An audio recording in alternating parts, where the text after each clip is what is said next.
we are going to get rolling here today. A couple of things before we get started. Hello, welcome in if you're hanging out with us live on Twitch. We hope you're doing well. If you're watching this on YouTube later, hello, welcome on in. I hope things are going well with you too. Make sure to snag your bingo card, and also just a reminder, if you have to dip for whatever reason, if you're watching this live, go ahead and check us out on YouTube. And just double check that you're subscribed. This is a reminder to everybody that double check that you're subscribed. Because a lot of people are like, oh yeah, I go hang out. I see you all the time. And then they were like, I wasn't subscribed. I thought I was. So make sure you check that button. And check that out. And then also, if you like short form content, reminder that I do have a TikTok and an Instagram, as well as we put up stuff on YouTube Shorts. And some of them are shorts from this amazing campaign, and some of them are shorts from the podcast. So yeah, that's what I got. But we are going to get jumped in. Just another special thank you. I don't know if Kyber can, he'll probably watch this later. He's currently in another country getting married, but thank you again to our special guest Kyber, who was hanging out with us last week. Holy shit. Jeez. Okay. Anyway, so special thank you to Kyber, who was our special guest hanging out last week. Thank you, Kyber. Last couple of weeks. We appreciate him for helping us with that. We will have a couple other special guests that pop by. So just stay tuned, I guess. But with all of that being said, we are going to dive on into tonight's session. I should eventually make like a little rundown list so I'm not so rambly every time I give my intro. I feel like I'm so rambly. I get you. But can I leave a secret message for Kyber to make sure that he watches the episode? To test him and make sure he watches the episode? Sure. Of course. Kyber, you have to send me what your favorite drink is. DM it to me. This is for you, Kyber, specifically. And if you don't, I will make sad noises at you. Oh, man. For how long? It's pretty brutal. That is pretty brutal. Everyone knows Sly's sad noises are just depressing. They are. Okay. Anyway, Yeah. but we are going to... Not the sad noises! Thank you, Crow. Okay, but we are going to get started, guys, and get rolling here tonight. So last we left off, the group had freed the countryside of Rosewick and Thalor from the hunger of the Hill Giants. With Chief Gu gone and the Hill Giants scattered, they spent some time making sure all the forces of Grudhog were driven off enough for the farmers to gather the meager harvest before winter. While the people of the land will likely still struggle as the effects of the Hill Giants are still present, it is likely that the effects of this group's actions will have staved off a winter of death for this region. Villano departed to report in and continue his missions, leaving you with a couple of items, including his main way to contact his dispatcher, who sends him out on his quests. With that, you decided to depart the countryside and made your way and are making your way currently to visit a location that Nyx received in a dream about her father's sister, her aunt. Not to be confused with her bad aunt, who is currently tearing around and... I was going to say I was turning necromancer into an action, like a verb, and I was... Necromanting around? Yeah, I was like, wait, hold on. That's not a word? I was really struggling there. Would it be necromanting or necromancering? I would say necromanting. I guess it No, is just... Certainly is necromancing. No, it's necromanting solely to piss off Shorty. I don't get mad at silliness. Anyway, so we pick back up as you are flying on the airship, and you have about a week's travel north to a very specific place in the Forge Peaks. And just to help out a little bit, just so that people kind of have a idea where we are on the map. So the group was just here. They've taken out the Hill Giants, and they're currently flying here to Nyx's good aunt, Nyx's Fey aunt, we could say. And then they are going to head over here to the Penis Tower. Was the plan. I did my best artwork, guys. It's If I do beautiful. say so Here, hold myself. on. We will a moment of appreciation for the penis tower. We're gonna do a good old zoom on the penis tower. Actually, it's pretty good. Oh, thank you. I legitimately tried, actually. It's beautiful. Okay.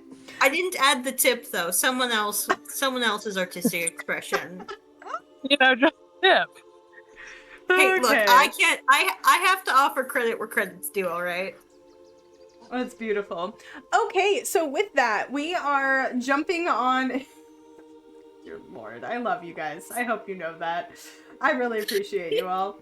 But with that, we are jumping on in and zooming in, and I'm going to go one by one for you to tell me how you spend your week on the airship. So what do we see? Who are you spending time with? Is there anything specific that you would like to do in this time? So I'm going to go clockwise and start with Komori. Oh, goodness. At this point, Komori would try to be spending a lot of different time just training, not just like her body, but also trying to maybe get her mind a little more in a better shape. Okay, starting to do some meditating, working on some of that stuff.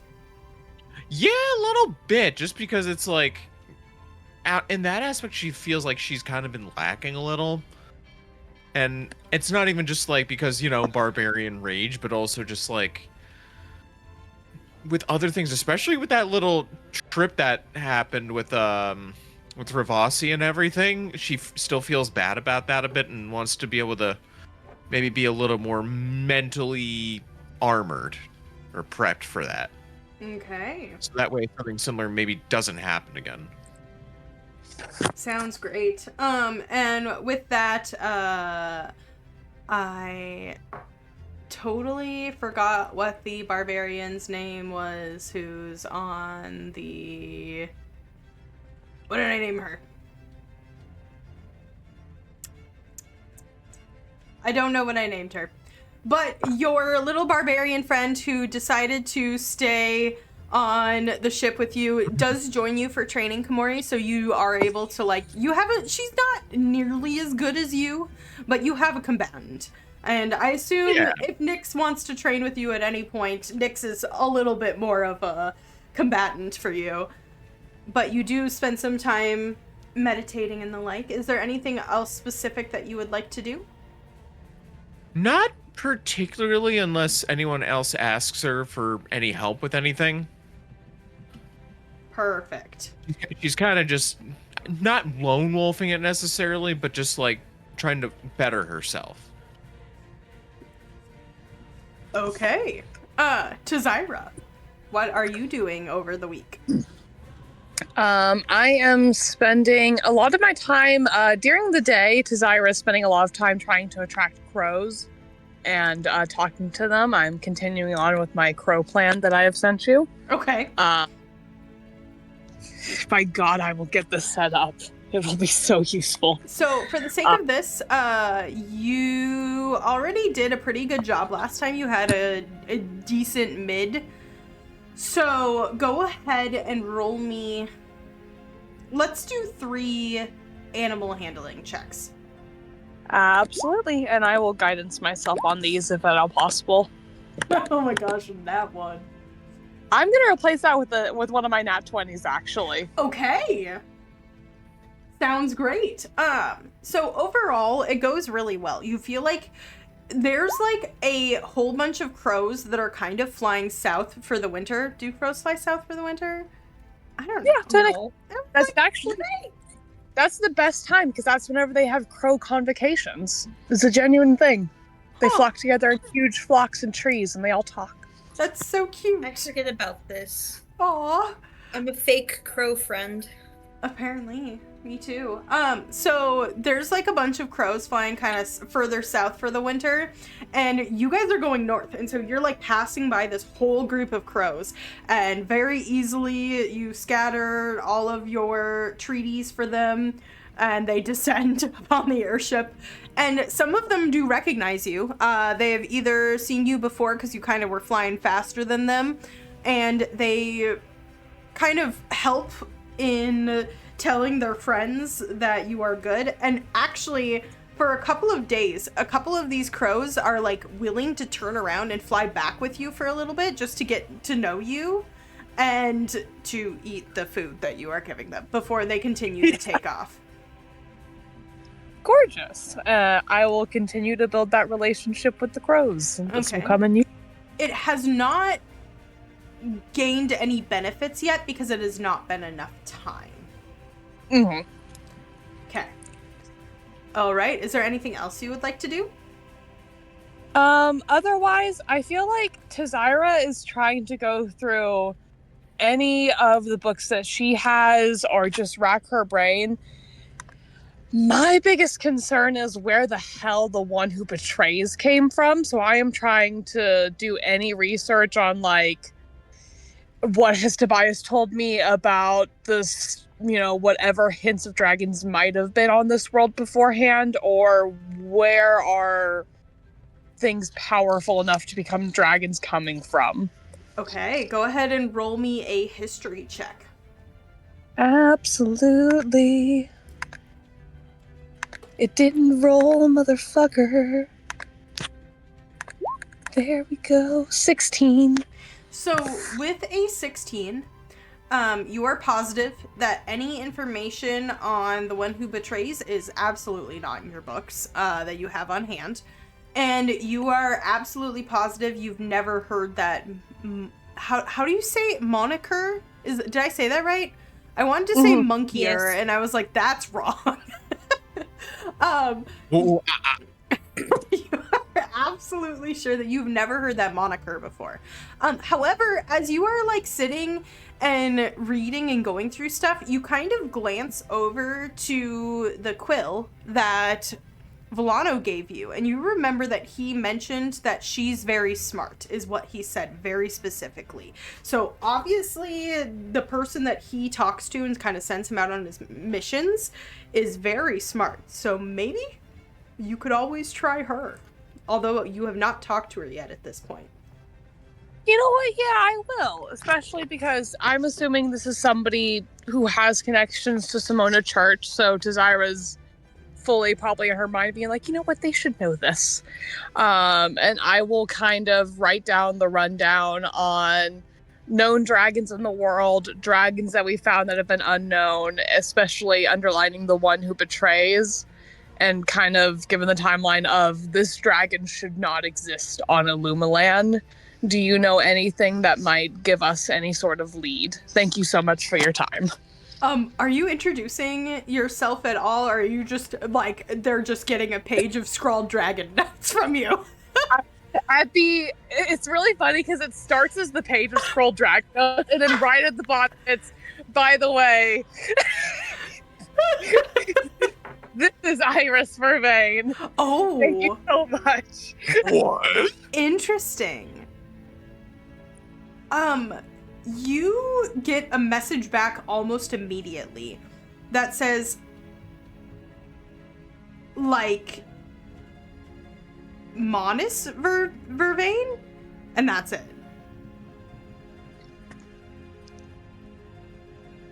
I will write back, yes. I'm not getting in trouble, I promise.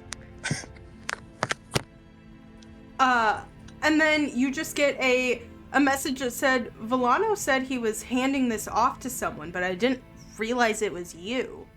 Interesting. I will see what I can do research-wise on this.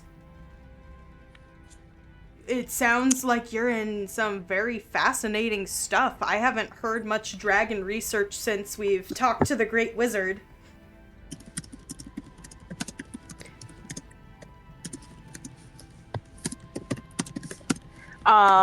I will write back. That is really fascinating. It's interesting to see where dragons may or may not be coming from off-world and which ones we do and do not know about, especially in relation to Tobias and everything.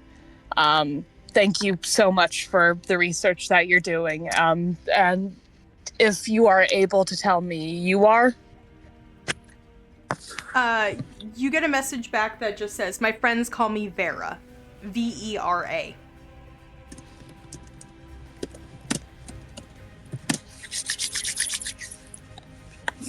beautiful. Go ahead and make a history check for me. This just is to see if you've heard that name before. Absolutely. 11. Yeah, you have not. You're not sure. Be like, beautiful, cool. Now I know a Vera. I feel like it's like a common name maybe in the area. Okay. After a couple of days, you get a letter back that is essentially, this is what was in the accessible libraries in the area. I have not gotten the chance to go and deep dive into the secret libraries, but I will. And essentially it's just regurgitated information that you know from Tobias. It's like, and you actually probably read this very specific book that's like mass produced in a couple of libraries down there that is essentially like the great wizard Tobias and his research on dragons. And it talks about like the dragons that he raised, and then it talks about the dragons who, and this book very specifically has the information of the great dragons that you've met, but it talks of them as if they showed up or plane shifted here one day, but you know the truth about how these dragons were brought here. Or created is maybe a better term. Interesting. Okay. So, but that's the public knowledge and what your knowledge was before you went to study with Tobias. Gorgeous. So essentially you got no information, but it sounds like she needs some more time to do some more research in some more libraries. And there's also a note, you did say the one who betrays, correct?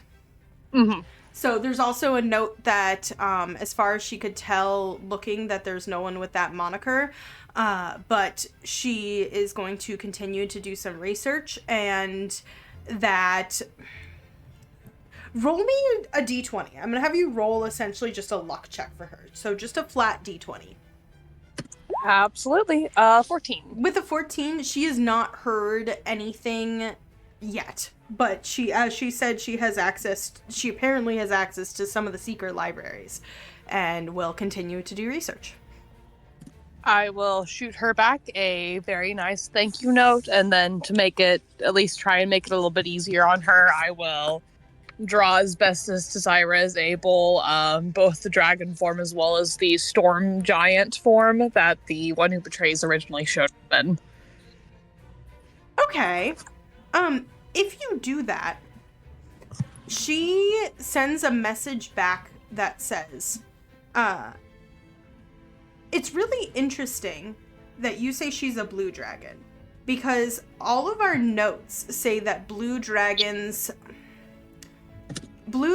that are natural born, chromatic dragons that are natural born, do not have the ability to shift into any other forms, let alone shift into a giant form. Typically when a chromatic dragon can shift, they can shift into a humanoid form. So the fact that it's such a large form is really intriguing.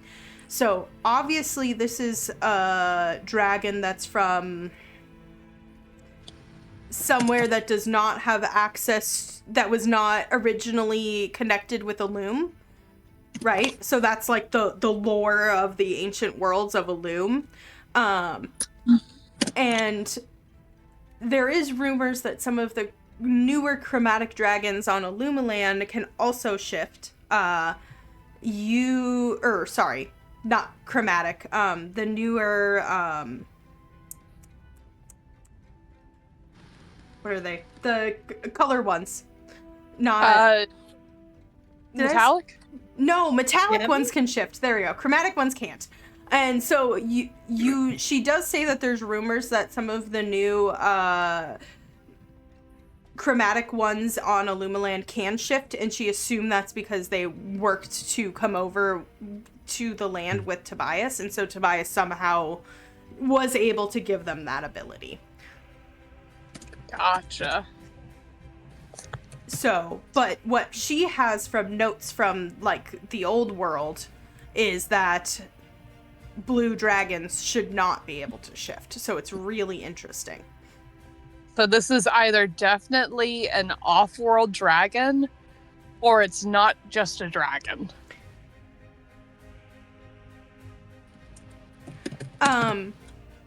I will say, for the sake of things, because she doesn't necessarily know your knowledge, she will also explain that when she's referring to, like, off-world or old dragons, that she means from the solar system, very specifically.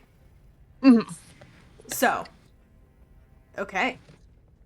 So she was able to deduce that information with you. Gorgeous. Alrighty. Okay. And pal. Yeah, pretty much. And from her notes and the way that she writes things, you get the sense. Go ahead and roll me an insight check just to see what information you can glean about her. Absolutely. So you get the sense, she's kind of like you in the sense that, like, you drew her into something fun and exciting to research.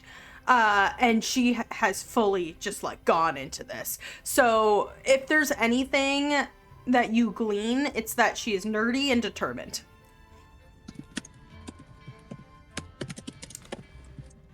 Gorgeous. And also very evidently has access to high-level stuff. Mm-hmm. Which you would assume, considering her connection to Volano. I sure hope she does. Yeah. Or else we have a problem. Yeah. Okay. Is there anything else you would like to do during the week time? Nope, that is all for me. Okay, Nyx, what would you like to do? Well, I don't know. There's a lot of crows around. I might get rid of some. Please, I have a plan. I'll like Eldritch Blast like 5 before she says that, and then I suppose I'll stop. Your poor crows. Aside from that, Nyx has no need or want to do much during this time, Okay. so she will just meditate and make sure she's going the right way, and that is all. Okay. Ravasi, is there anything specifically you would like to do?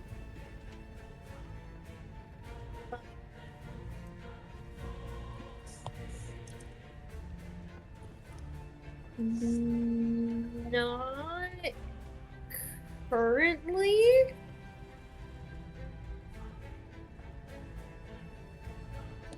No, not currently. Just continue to work He's just- on your writing and music and chilling. Yeah. Yeah, and he's been trying to practice that, like, new creation stuff that he can do, making new items. So, someone will be like, I'm really looking for, like, a teacup, and he'll just, like, conjure a teacup, maybe a little misshapen. And he's like, hold on, I can do better than that. Oh, that's so cute. Okay. And with that, the ship continues to fly north and flies to the southern portion of the Forge Peak Mountains. And kind of nestled in the center, there's like a little bit of a branch off, kind of nestled in the center of that, you fly over a small town at the edge of Rosewick, that's the last, like, trade route up to Thalor, and continue to fly up into kind of the mountainside.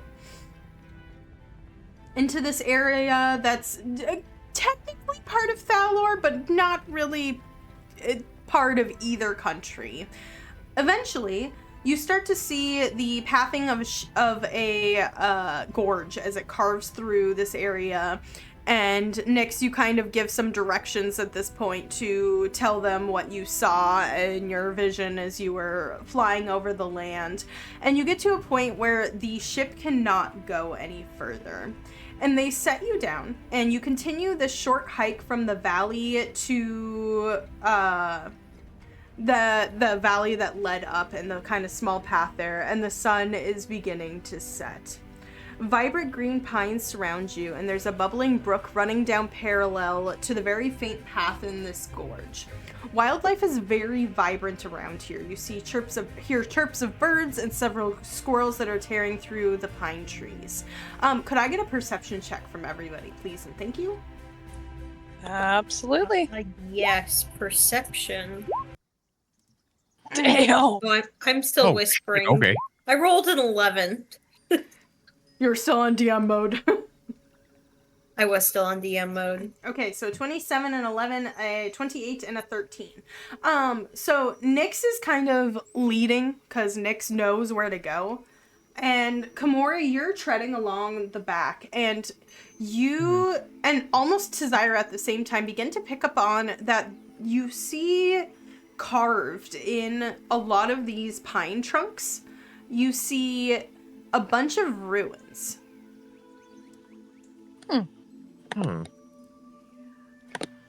And they don't seem to be giant ruins. They don't seem to be a language that you recognize. Tazira, you would recognize them to be arcane runes.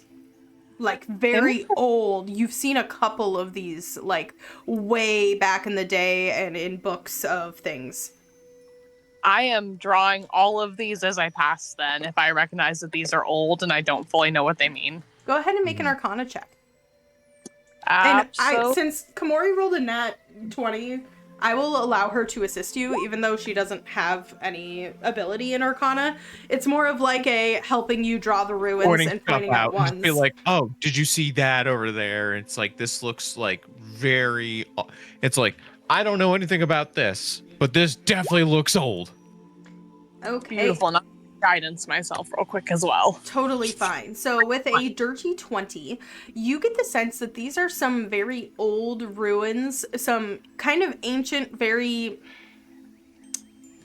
like natural magic. You probably saw a couple of the people up in when you spent time up with one of the clan of druids in Vutherfold. They probably use some of these, but not nearly as many. And you get the sense that they are some sort of magical ward. Like, they're confounding. That if you didn't want to be walking up here, or if you weren't supposed to be walking up here, that you would have been turned around. Ooh. She has mislead ruins around her house. Mislead ruin? Well, that's my guess. If I had a house that I didn't want people to go to and I wanted to get them out of there if they got close, I would cast Mislead around it, so. But that's just a guess. It's just a theory, an arcane theory. And a very intensive arcane theory is that very evidently... HUCC. Very evidently, she knows that you are coming. Because otherwise, you would not have been able to find this path. So, after about an hour-ish of a hike in the crisp air of the fall sunset, you see the gorge beginning to open up to a small valley. At the mouth of the entrance, in the middle of a dirt path, you see a young girl, no more than 6, with an absolutely huge pointed witch hat that kind of looks a little bit like Nyx's, perched on a mass of brown hair that is very long hair, with pointed ears peeking out. She's dressed in black overalls and a very cozy kind of lavender sweater, and is utterly engrossed in a mud and leaf concoction she seems to be building in a small cauldron. And there's fireflies dancing around the pine trees, and the dust is beginning to catch the light in the setting sun. And as you get a little bit closer, she hears you very evidently, and kind of looks to you, and you can see, even from a bit away, very unnaturally vibrant purple eyes. And she cocks her head in curiosity, and says, Mama said that we might get a visitor, but there's a lot of you. Are you bad? No. To the bone. Only at math. Mama said that I'm only allowed to do magic on bad people. Or bad magic on bad people. So if you're bad, then I can attack you, right? Did you know that someone who wears glasses is inherently bad? And I look at Tazira. I don't wear glasses! And I'm gonna duck behind Nix. It sounds like your mother is very wise. However, to our understanding, we are guests, and I believe that, he'll gesture to Nyx. I believe that, she might be a distant relative of yours. The little girl stands up and she's like absolutely covered in mud. And she begins to like skip forward. And Tazira, roll me a perception check. You're the only one with the highest enough passive perception to even like kind of trigger this. 26. Okay. As she's skipping forward, you kind of couldn't tell how long her hair was, but her hair is evidently getting longer. And she skips kind of forward, and she skips up to Nyx and like skips around you, and she like pushes between you and Tazira a little bit, and she stands right in front of you and goes, "You smell like Mom." That is rude to say to people. Are you my sister, like Siggy? No, kid. Are you... You said relative. What is relative? She said distant. Okay, never mind. Can you just take us to your mom? Sure. And she, like, straight up sits down on your foot and wraps her arms around your leg and points. I love her so much. I'm gonna hawk a loogie and drip it down to above her forehead and suck it up and tell her to get off. She looks up at you, and as like you kind of are sucking it up, she snaps her fingers and it disappears. I will do it again. She snaps her fingers and it disappears again. Tazira, you recognize This time it. I will let it drop on her forehead. It drops on her forehead and then she wipes it off. She goes, Cyrus does that all the time. So you can just walk, it's fine.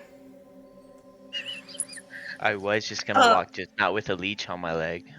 But you can leech on my leg. But we're relatives? Relatives with an L. Ooh. Relatives. First off, you don't even know that. Secondly, can we just get on with this? I did say potentially a relative. Okay. You said I can ride on your leg? Yes, you may ride on my leg. Ravasi's chicken legs can't carry you. Can you just walk? No. I can definitely. Kamori, can you take over? We know Ravasi can't. Yeah, alright, come on. I'm just gonna throw her right on my shoulders. She giggles.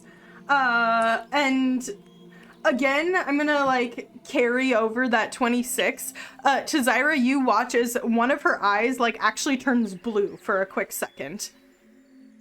I will just kind of connect to Ravasi's head. I don't mean to panic anybody. And strangely enough, you're the best person to tell right now.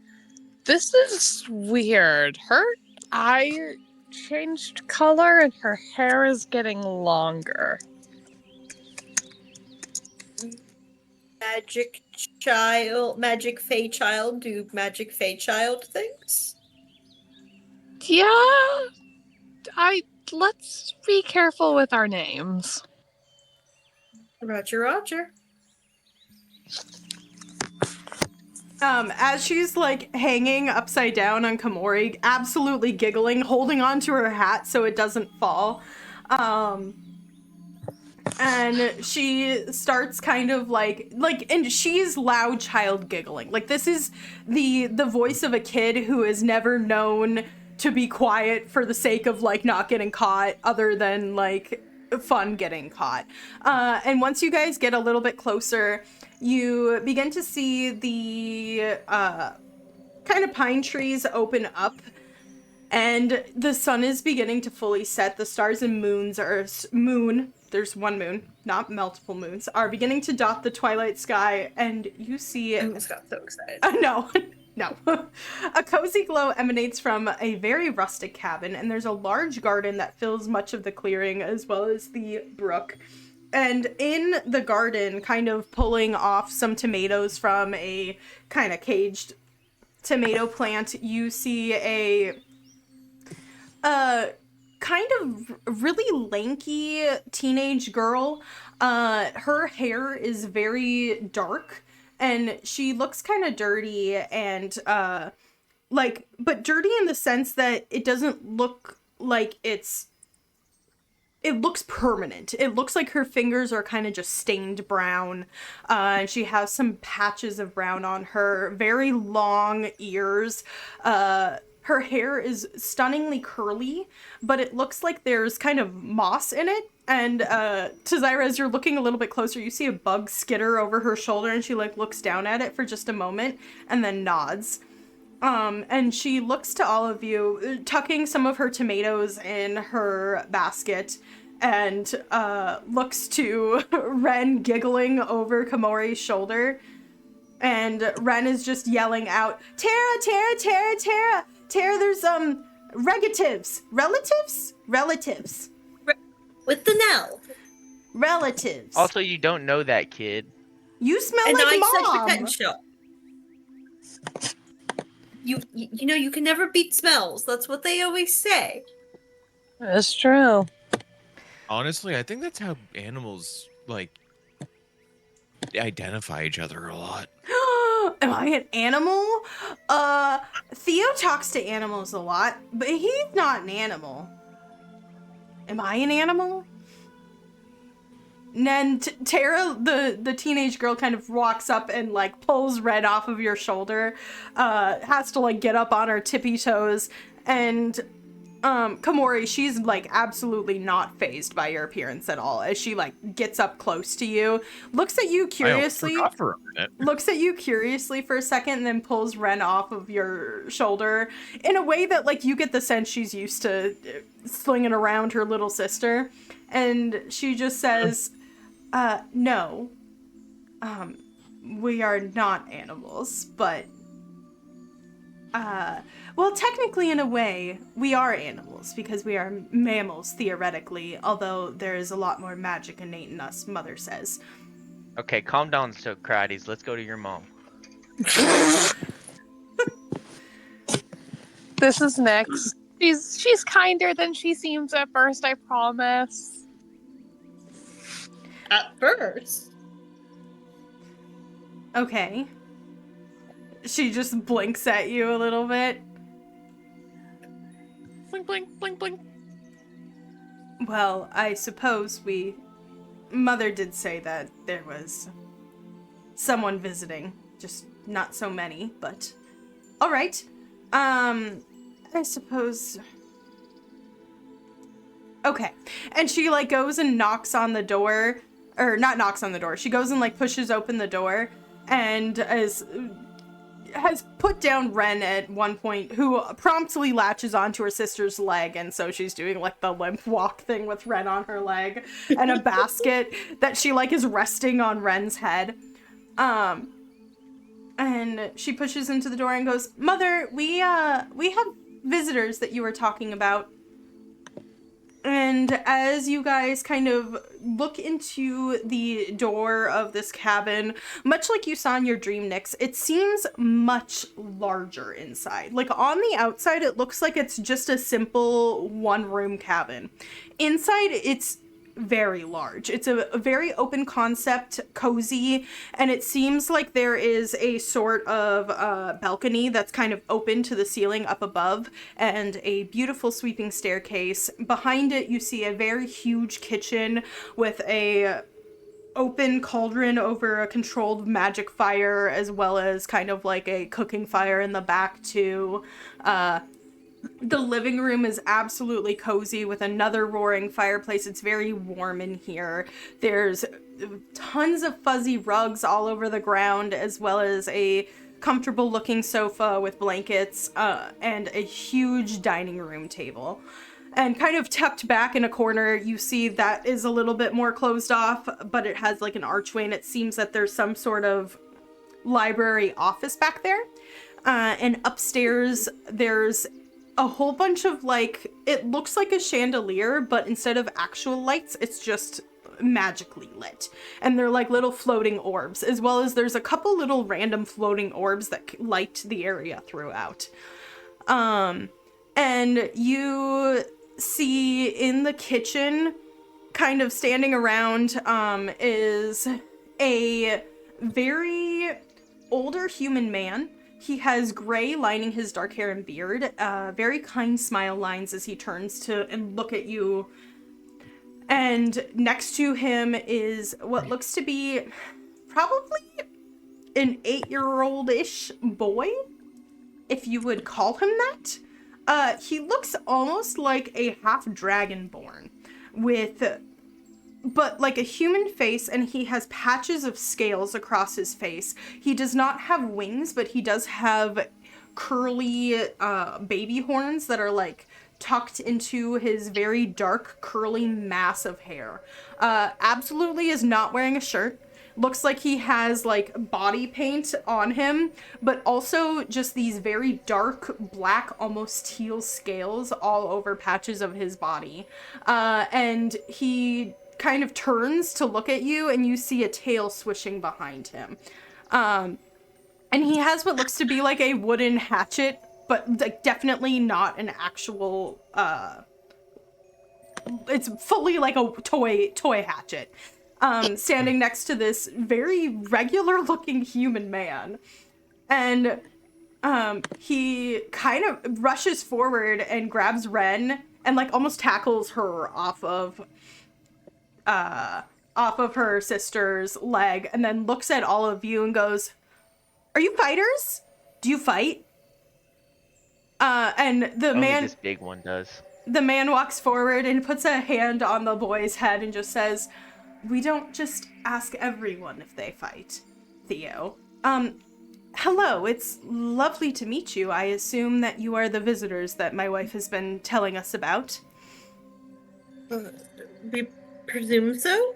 Tazira, make me a history check.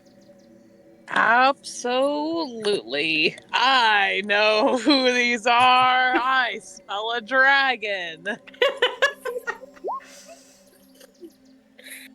I'm gonna guidance that because I smell a dragon. 17. So with a 17, it almost comes to you first in the way that you recognize this person you look down at his hand and you see a very normal looking ring that almost radiates this dark power. And you look at the dragon child and you look at where you are, and your brain is putting a bunch of stuff together, and you heard rumors of a man named Kieran from the Wyvern Wings Adventuring Guild. But it's odd because he should be like 80 years old at this point, and is definitely not 80 years old. And you know of his wife. You didn't get a ton of information from Tobias because Tobias did not take notes on Kieran's wife. He did not record the information, but you heard it in passing from Felgolis, actually, of a very sweet couple, and a created dragon.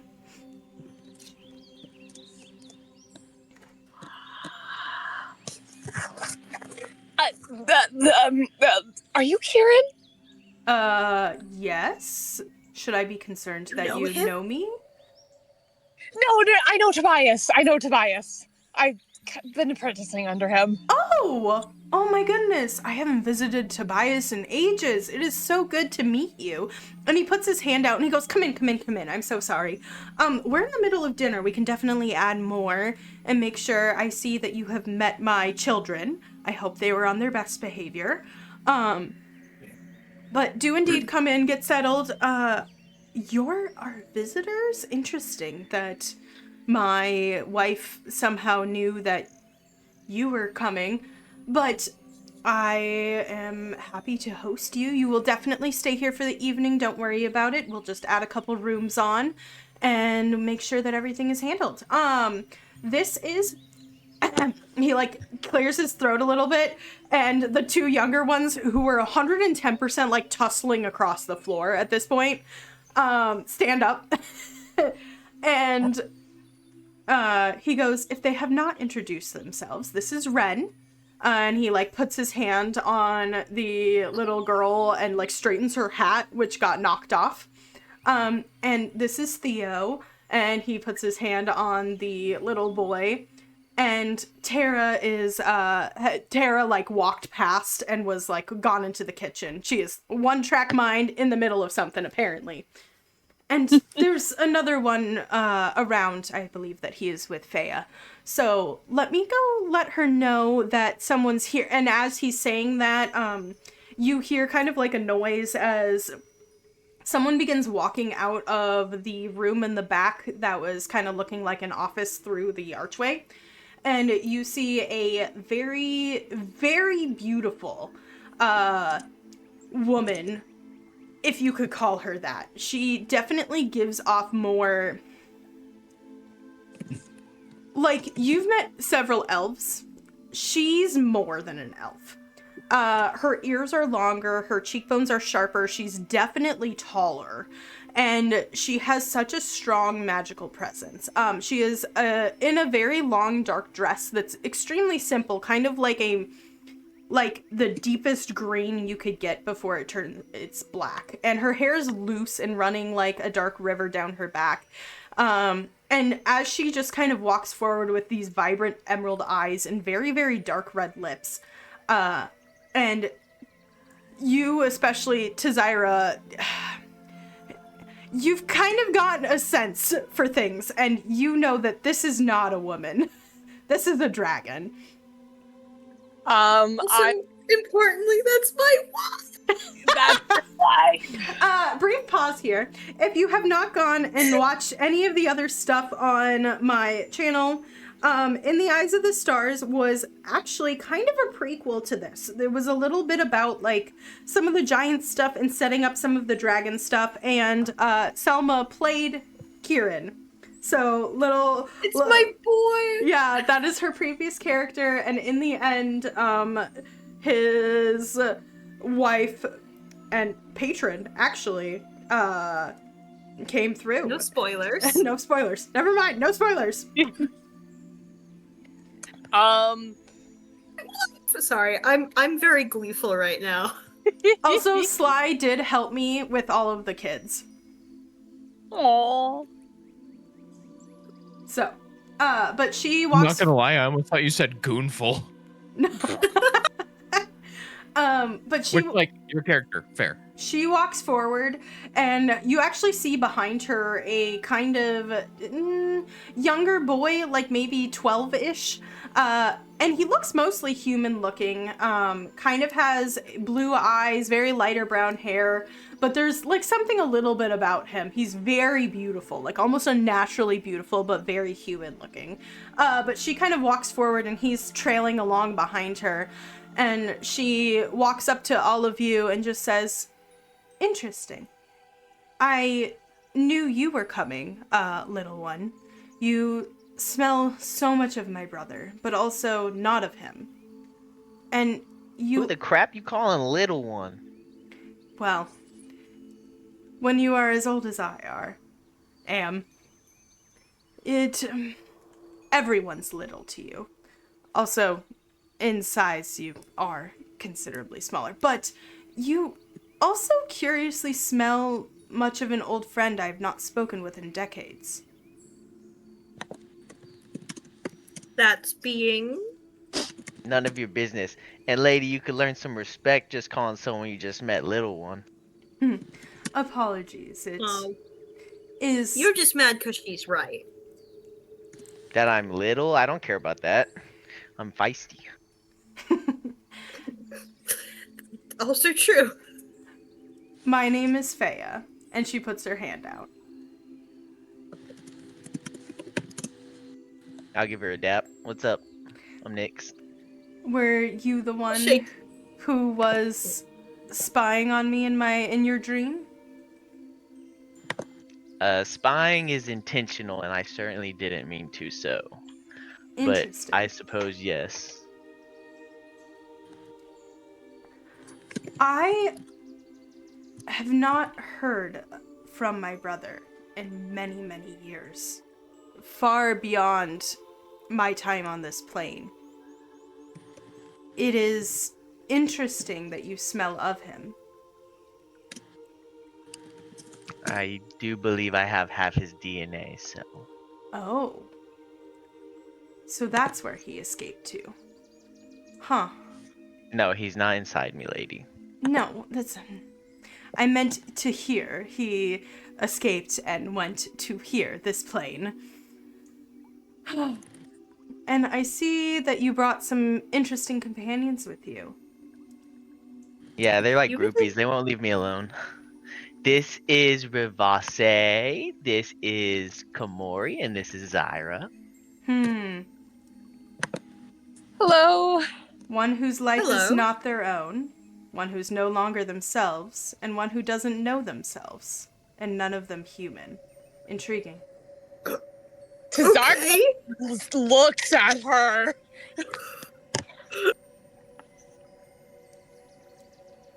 Bossy's giving Desira the look of, we're gonna fucking talk. Huh.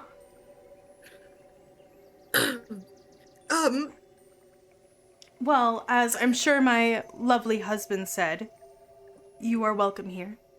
You are welcome to stay here, as long as you mind your manners and know that the safety of my children is always my top priority. Great. Excellent. Yep. Yep, no, I don't see- want to upset someone who can, read me for filth, but I appreciate it. Your hospitality is most welcome. Did I upset you? No. All right.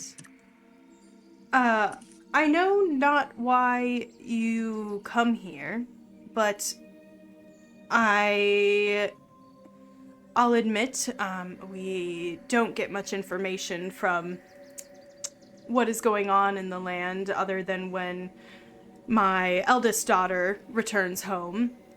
She's off right now.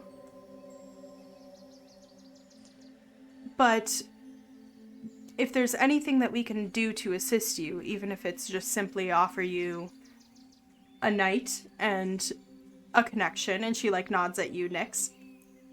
If I'm understanding correctly, it seems that you are my niece. Maybe. Hey, I'm still 50-50 on all my family lineage. Understandable. hey, Ren. Nyx is your distant relative. A negative! Ren runs forward and she hugs your legs, Nyx. With an L, remember? Relative! There you go. Can I, if you're, what does that make you? Are you a sister, like I said? No. A cousin, Do I need to bully you more, kid? She, hugs you around the waist and, begins to start trying to climb you. I believe officially she would be your cousin. Oh. And Faya goes, that is right, cousin.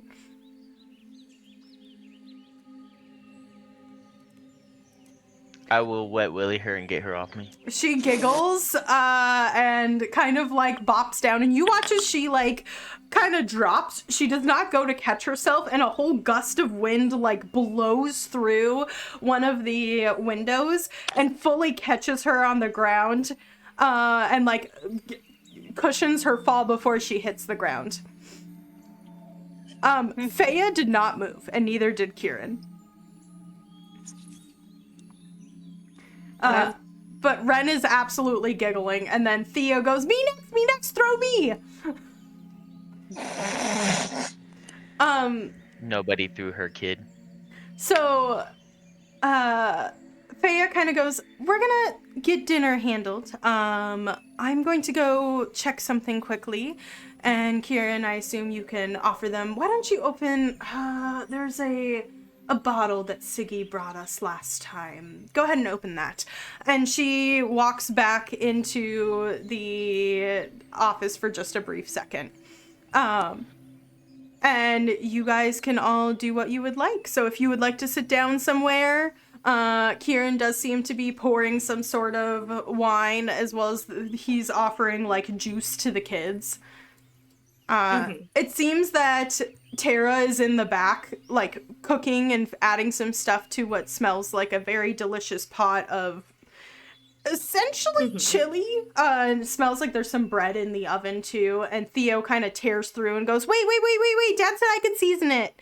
And is like running back into the kitchen. And Ren sits down right in front of you, Nyx, crisscross applesauce, and is starting to like, she pulls a basket of what looks like leaves and twigs and twine and like a bunch of random little things. There's definitely some bones and stones in there, and she's starting to like wrap different things together.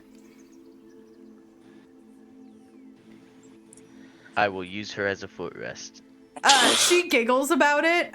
You like prop one of your feet up on her shoulder and she's like giggling, and after a bit she'll like poke your foot and then she'll like go back to what she's doing.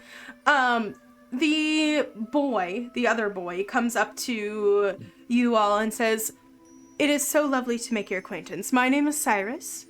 May I have each of your names?"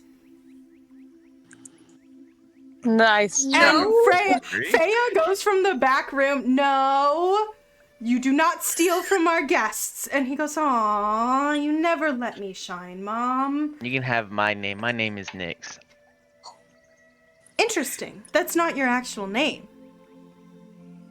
Okay, listen here, bud. Trying to get punched in the throat? No, I just mean like I couldn't steal it. You still can say it. It's still yours. I am so mad at you. Get out of here. Right. Oh, by the way, with that, Ravasi is going to grab Tazira's elbow and go, "I need to have a moment. Thank you." And I'm going to drag you out the door. Oh, yeah. I Okay. don't think Zara could fight back if she wanted to. We will follow this as you get dragged out the door, out into the sun has fully set. It is absolutely beautiful out here. A full view of the stars above you.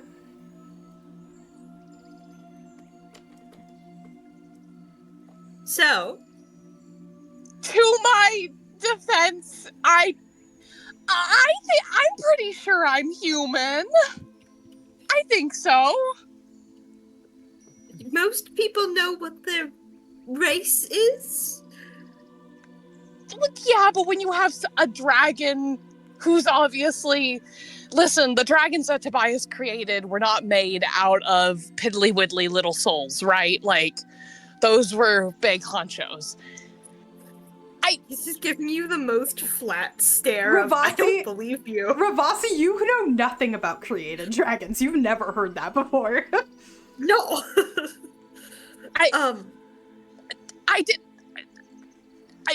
I'm not even sure that she's telling the truth, to be honest with you. Why would she lie? I don't know. Why would she lie about you when she was truthful about me?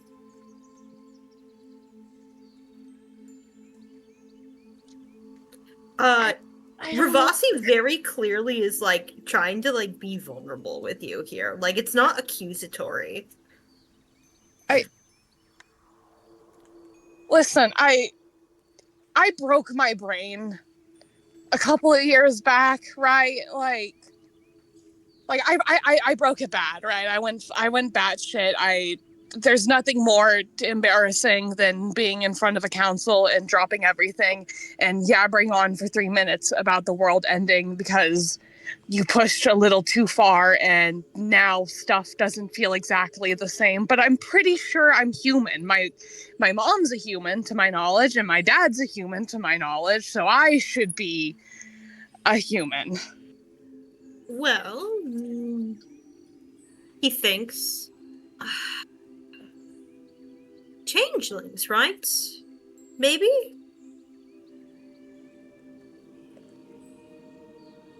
Oh, God. And Tazara's actually in a slump against a wall, and you see as she's going to curl her hands into her hair, and just like she sits there for a moment, holding it tight. Mm-hmm. This is news to me Oh, too. I don't know, Ravasi. I don't know. That's okay. You know that, right? It's okay not to know everything. Ravasi, look around. Do you see what we're dealing with here? We have an ordning to restore, and giants roaming and attacking people and making them starve. I mean, those were easily hundreds of lives in our hands back there. Yes, I'm not going to know everything, but it's not okay. Especially in relation to you guys or myself. It's not okay.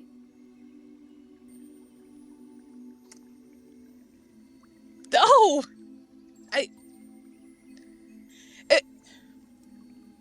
If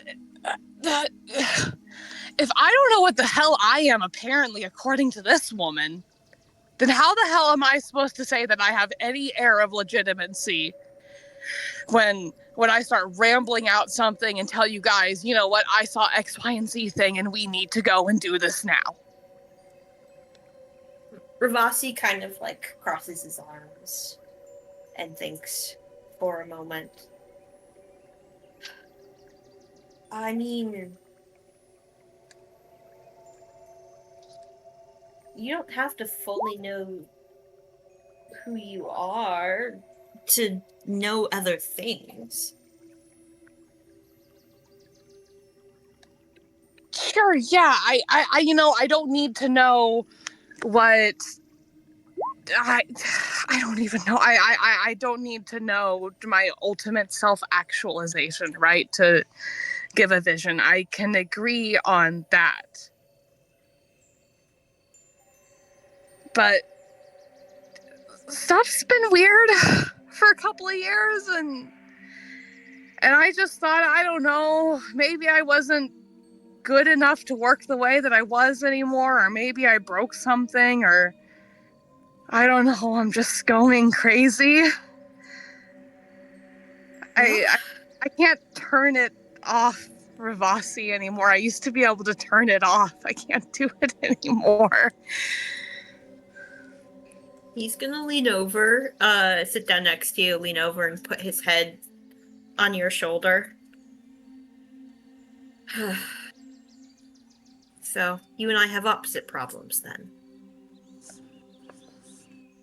I'm trying to make the noise stop, and I'm desperately trying to make the noise happen. Yeah.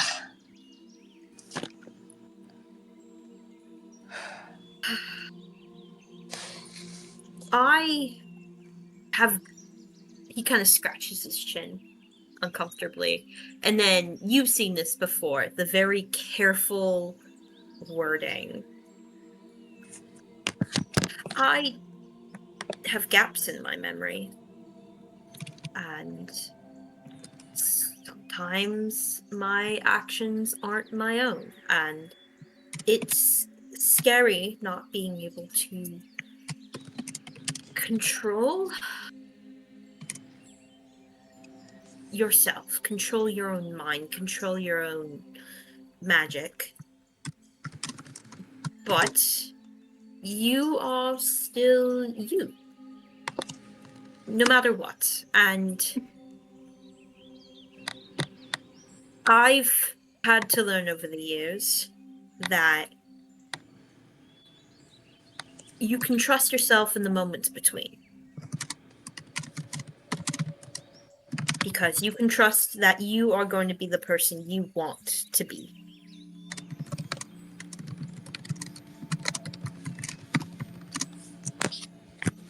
Even when something very fundamental about yourself and your understanding of yourself starts to shift.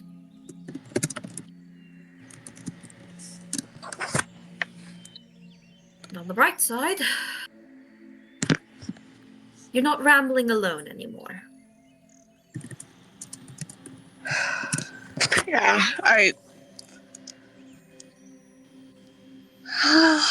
at least I kind of have an argument if I go back and I'm not any better, not to go back to all the appointments and medication and sitting on a couch and talking for 5 hours. Is Desira your real name? No. Villano, that's what I figured. Villano treated you like royalty, almost. I don't need to know everything.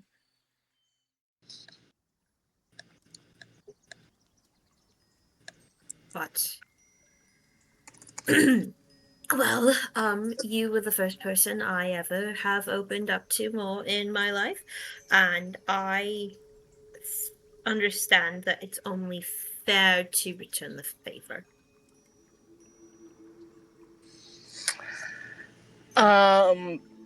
Desira will kind of rest her head against a wall, and for a lack of better term, you can see her set her jaw and compromise with herself.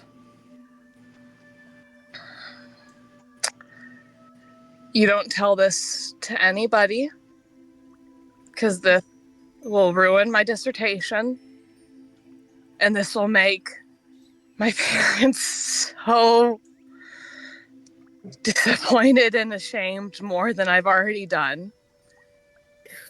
Because Drink to that. I'm supposed to be Bias's tower right now. Iris Vervain. Iris. Ravasi, roll me a history check with advantage.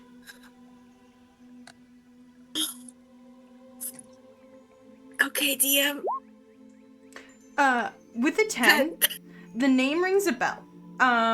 Definitely, last name specifically. Definitely someone really high up in Simona City, which you would have put together because you know who she worships and where she's from, generally.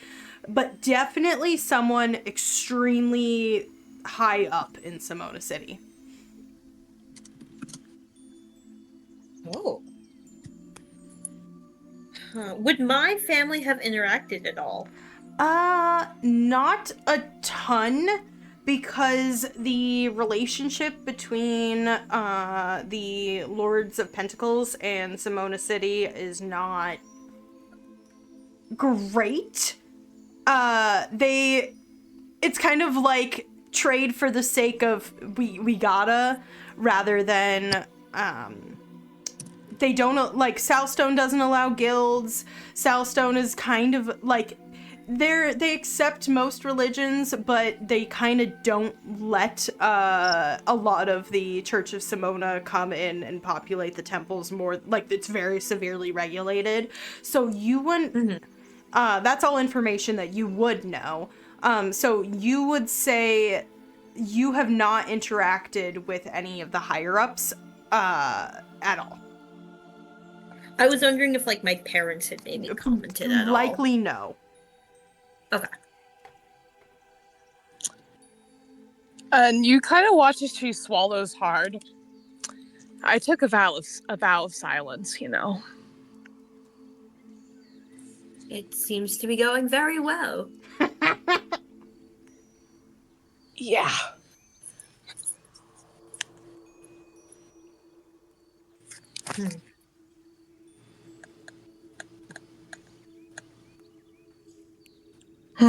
Indeed.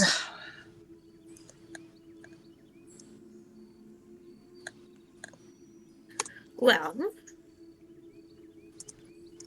thank you for being honest. She will kind of nod, and you watch as, like, there's this moment of kind of just precipitating and pressing out her appearance back to its normal self. Mm-hmm. By the way, yeah, please, no, go ahead.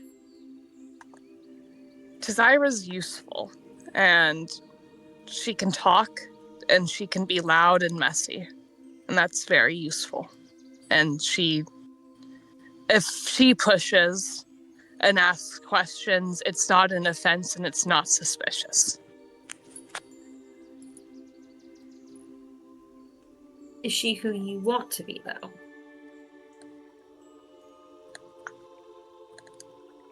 I don't think I know who I want to be. That is what the very scary, Fey Dragon? That's the vibe I was understanding. I'm not incredibly smart. Was saying.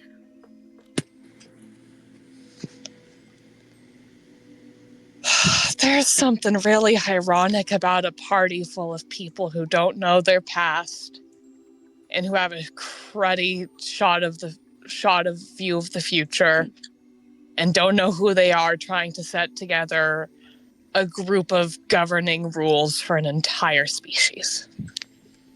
The fates work in mysterious ways. Yeah. I don't know what the fates are smoking. The good kush, apparently. But regardless of what name you go by, or who you are, who you think you are supposed to be, I trust you all the same. You know that, right? No matter what face or name or mask you're wearing.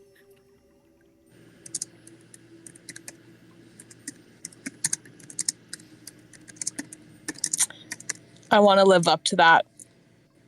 I want to be a hero who helps people make it, and I want to help you make it, Ravasi. Oh. Well, maybe you should start with slightly more attainable goals. You know, like restoring order to an entire race. Oh my god. I will crack a small smile at that. He's making a joke, but he's also being dead serious. Well, I've got gentle repose prepared. Oh. Oh. Oh. I don't have a death? I'm not trying to intentionally kill myself. No, but I got a plan, don't worry. I'll keep you guys safe. Or I'll try. You know not everything's on your shoulders, right? Yeah, but if... He turns and like looks at you very seriously, and he's like, you understand that just putting more pressure on yourself is just going to make you crack again, right?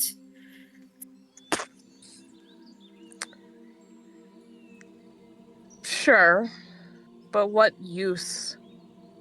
I was given a gift. This is easy for me. I mean, it was easy for me when I learned. I'm one of the youngest students that my university has ever seen at my level.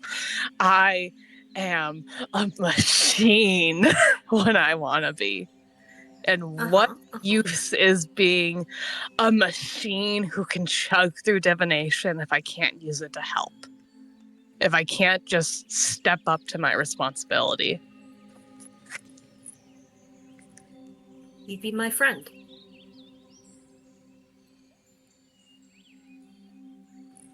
Oh.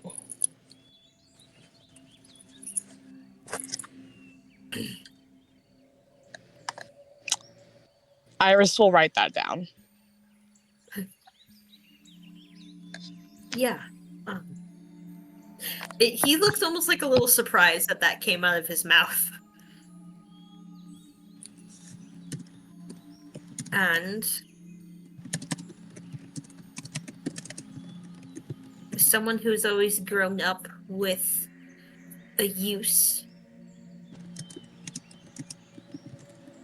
being a use kind of licks his lips.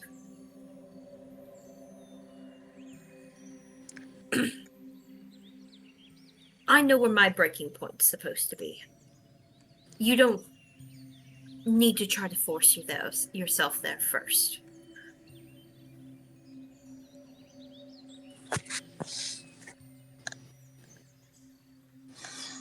Tazira will nod.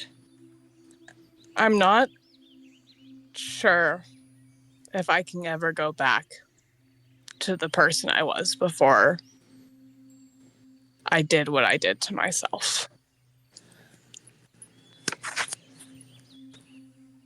Well then. He puts his hand out to you. Maybe. Go ahead. No, please go, DM. Say what you were gonna say first. He puts his hand out, and with the most amount of hope in his eyes you've ever seen, maybe we can forge new beings together then. Tazira, as you look up at Ravasi standing above you, because you were sitting on the ground, as he looks down, the moon kind of cascading around his head, almost lighting his hair as a glow as he reaches his hand out down towards you with hopeful eyes. You look past him for just a moment, like one of those, something catches your eyes in the stars, and you see the symbol. Not the star pattern of the dreamer, but the star pattern that you saw in yourself. And you blink and you look up at that and you look away for a second, look back, and it's gone. And it is replaced by what's supposed to be in the sky right now, the dying star.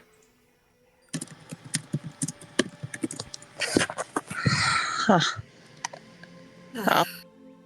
I know I'm significantly older than you, but we could be disaster twins together. Exactly, 22 and 222. He thinks 200 and... The years get blurry. You know that, right? I'd have to imagine. I am so jealous. You have so much study time.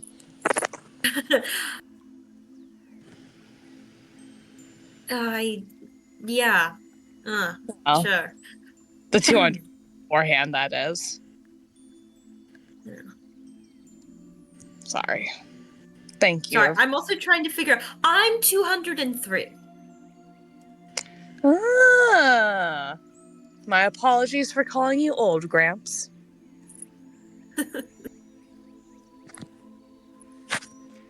You take his hand, and he pulls you up.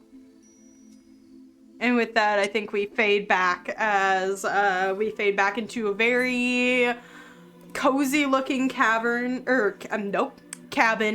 Kamori, I imagine at some point, the little Theo boy comes tearing through, and he was like, cousin Nix said that you were a fighter. Do you fight? Can we fight? You want to wrestle?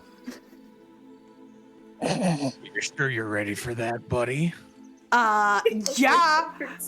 And you guys begin tussling the ground. Oh, for sure. Nix, we span back over. Ren is still doing her little really weird bone arts and crafts on the ground. But you said you wanted to do something. What would you like to do? I was gonna force Cyrus into a full Nelson hold and make him tell me my real name. And upon realizing he can't just figure that out, I'm gonna just start listing names to him until one hits. Yeah, do you know how Fey magic works with that? Me? Yes. I mean, I told him my name and he said that's not my real name, so I figure if I tell him my real name on accident, he'll know. No, that's Cyrus, legit actually saying that. He is asking you. Stop distracting me, kid. Karina.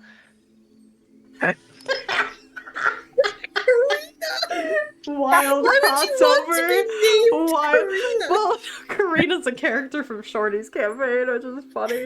Why would you want to be named Karina? Damn, shouldn't have Karina over here. So the way Karina would kill you, Sly.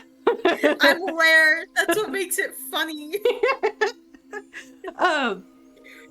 He's like, you can't just guess names. It's like the intent is the true name. What's your actual name? And I like, heed no warning from children. Chelsea. I'm not a child. I am 12, thank you. 12 and obviously more educated than you are. I'll spit in his ear. Shelby. No. We know her name. The funniest part is Kieran's like totally just letting this happen. He's still Probably the cooking in the funniest thing he's kitchen, ever seen. giggling. Bill's character. Yeah, Bill's character really does. Anyways, they can walk back in on this scene. Perfect. You walk back in on this scene as Ren is just having weird arts and crafts on the ground. Kamori and Theo are very playfully wrestling. Kamori is like absolutely doing great with it, knows when to pull her strength, and Nick says Cyrus in a chokehold. Oh wait, what's a full Nelson? I don't even know. In a full Nelson, I guess. And it's just shouting names at him, this very distressed looking preteen boy. Ravasi is just gonna look at the scene and then look at Nyx and go, well, for someone who's like, I don't have siblings don't exist, you're doing very good. I'll kill you next. Yes, you, as you've threatened many times beforehand. Hey, kid, word of advice, her ticklish spot is right behind the ear. I'm not ticklish. Stop it. Kid attempts to tickle you, and the moment you flinch, he doesn't even attempt to tickle you. The moment you flinch because Ravasi said that, he disappears and manages to get his hand to do something and disappears and essentially misty steps up to the top and then sticks his tongue out at you on the balcony above. This isn't over, kid. What were you trying to do, Nyx? I'm trying to figure out my real name. Why don't you just let me do my thing, okay? We know your real name. Well, you're not here when the kid told me that wasn't my real name. Oh, I was. We know Nyx's real name? Yeah, I flipped through my book. Of course I know what your real name is. Who do you take me for? Oh my god. A liar? Your real name is Inathera. When did this happen? That's You're no offense, Nyx. Nyx is much prettier. Ravasi, watch your name when you're talking about my birth-given name. Wait, watch your mouth. What's my name? I'm confused. I'll nut tat Ravasi. Theo watches you do that and is like, ooh, that's a new move, and he goes and attempts to nut tap Kamori. Does not work because Kamori doesn't have nuts. Sorry, Can I help you?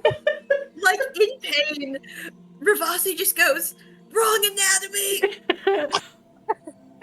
Oh, I don't get it, but that's okay.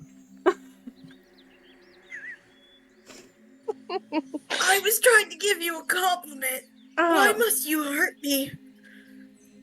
I'm going through a lot of emotions. It's like a roller coaster over here, Ravasi. You'll have to forgive me. That doesn't mean you get to abuse me. I said you'll have to forgive me or you're gonna keep bitching about it. We're gonna get over it. The Ren goes, what does bitching mean? Well, it could mean a multitude of things. Let me learn you something. It could mean, for example, like Ravasi is doing complaining, or it could mean like something's really cool. Like you'd be like, yeah, that's bitching. Oh, I like your hat. It matches mine. That's bitchin'. And Kieran goes, great. Hell yeah. I'll reach out for a dab. Oh my This god. kid just got hella cool. I hate that. Kieran's I'm just gonna look very over. loudly sighing in the other room. I'm so sorry, sir. Kieran just goes, Ren, do you remember when we talked about how you have good magic and bad magic, and you only use bad magic at appropriate times? And she goes, yeah, for bad people. And he goes, okay, so bitching is a bad word. So just like good magic and bad magic, you use that at bad times. And she goes, oh. And then she looks back up at you and next and goes, are you bad? Can I call you bitching? I'm not currently bitching, but I am cool in the bitching way. Your father fails to understand the intricacy of how we are using it in a good way sometimes. But you're too young for all that, so what can you do? I mean, you did say that you were the bad one before, so I guess you can be bitching. She's like, Hell yeah. trying to put two and two together in her brain. And you just hear the long suffering sigh, and he goes, she's gonna have to answer to Faya later. And then he kind of calls out a little bit louder, dinner is ready. And Ren has thoroughly attached herself to you again next and is trying to get a ride to the table. To Zyra, as you watch her go by, you see a couple of shiny purple scales pop up on her ear, and she's grinning super big. Ooh. Interesting. Is there anything I can do to help get food to the table? Kieran hands you some pot holders and a thing of cornbread. And Oh yeah, brother. And you see, Tara is bringing over a beautiful big bowl of salad that has the very fresh tomatoes in it.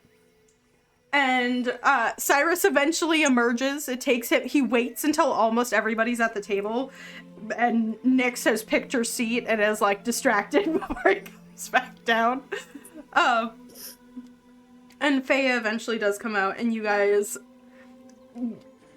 scoop up some bowls of soup. The cornbread's served. The kids are very distracted. You see Tara kind of lean over and is making sure that Theo is eating his food instead of just chatting Komori's ear off about his hatchet that he has that is just a wooden hatchet.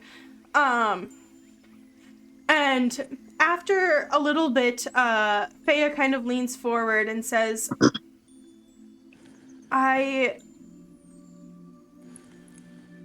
don't know who you are necessarily, other than that you seem to be related to my brother, but is there something that you are doing at the moment?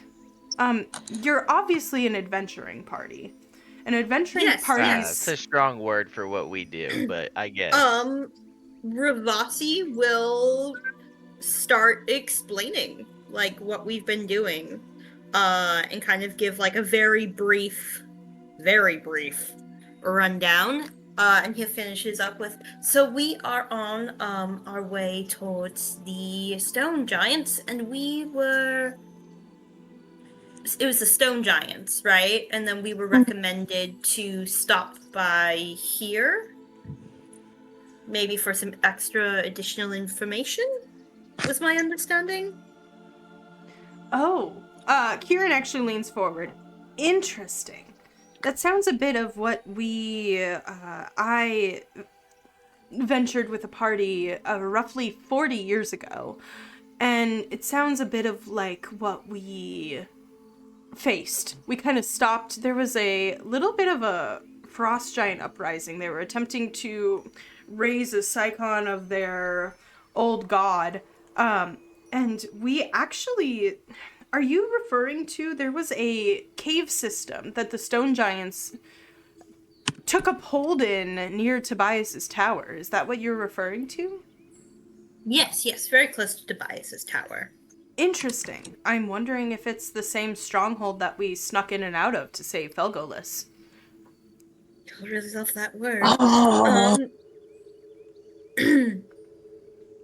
I've definitely heard that story. I was curious if you had. I mean, Felgolas is a chatty guy. I'm sure he would have told that story, although he was unconscious for the majority of it, and then stuffed in a stuffed in a bottle. Long story, a magical bottle, not an actual bottle. Because Ren like perks up. She goes, "Can we stuff people in bottles?" It's difficult to do it in a bottle, but for a very limited amount of time, you can do it with bags of holding.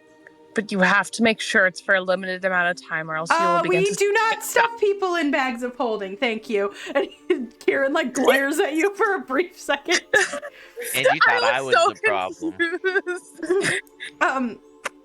And he kind of goes, children, why don't you go up and play in the playroom? And Ren, I know you wanted to finish making your present for cousin Nyx, so why don't you take that up there? And he looks over to Tara with like big eyes and goes, and just like looks at her and goes, 3 hours uninterrupted tomorrow. And she nods. She goes, deal. And she takes Theo and Ren. It seems like she got bribed to watch the kids, essentially. We stand bribing older siblings. Absolutely. It's better than expecting them to just do it. Cyrus doesn't seem like he looks like he wants to go for a little bit, and then Kieran kind of gives him like a you can stay, but type look, and he chooses to sit back down. So anyway, sorry if they know where the bag of holding is, and I just can imagine what would happen if Ren accidentally stuffed Theo in the bag of holding and somehow her magic sealed it. So we are just going to not go there. She's a little bit of a Wild card? Yes, that's a very great way to put it. So anyway, back to my point. My group went into, it was, I believe they called it Deadstone Cleft. And we didn't do a ton. One of the other people I was with managed to get a bit of a lay of the land better. But we kind of went the stealthy route, snuck in, grabbed the dragon, and snuck out. Because we were simply there on a rescue mission. 40 years ago, it was still in the process of being built. It looked like they had only been there a couple of years. So likely the people and creatures, and he nods at you, Tazira, in Tobias's area would know more. But as I said, we had kind of like, it's not a bag of holding. I don't know how to explain it. It was this magical item. I wouldn't even call it a magical item that Glamma had. Tazira, you've heard stories of Glamma for sure. She's probably still kicking around at the guild. You probably met her in passing. Wild time. But everyone went in the bottle and I managed to sneak everybody out. But it was absolutely filled. Forgot he had just the worst time. Oh yeah, he absolutely did. It was great. I went back and listened to part of the session because I couldn't remember. Man had just the worst. He was just a drenched wet cat for so long. But that's the extent of the information I know. But we did manage to do that and save Felgolis, and we also did manage to stop the uprising of the Psychon of Thrum, sorry. Terrifying. Oh, it was absolutely terrifying. And you will survive? Yes, indeed. We did. Lots of magic and a couple of, and he like leans over and places his hand on Feya's hand. Couple of bargains needed to be made, but it was all handled. He's gonna attach to that, actually. Bargains. He looks at you, Tazira. How much do they know of the dragons near Tobias? You know what? Now's a better time than any, actually. Okay, guys, so I'm gonna learn you a thing about dragons real quick. This world didn't originally have dragons. Created problem. We needed dragons. You need something powerful to be in a dragon. Sometimes you need a god. Or something kind of equivalent. Okay.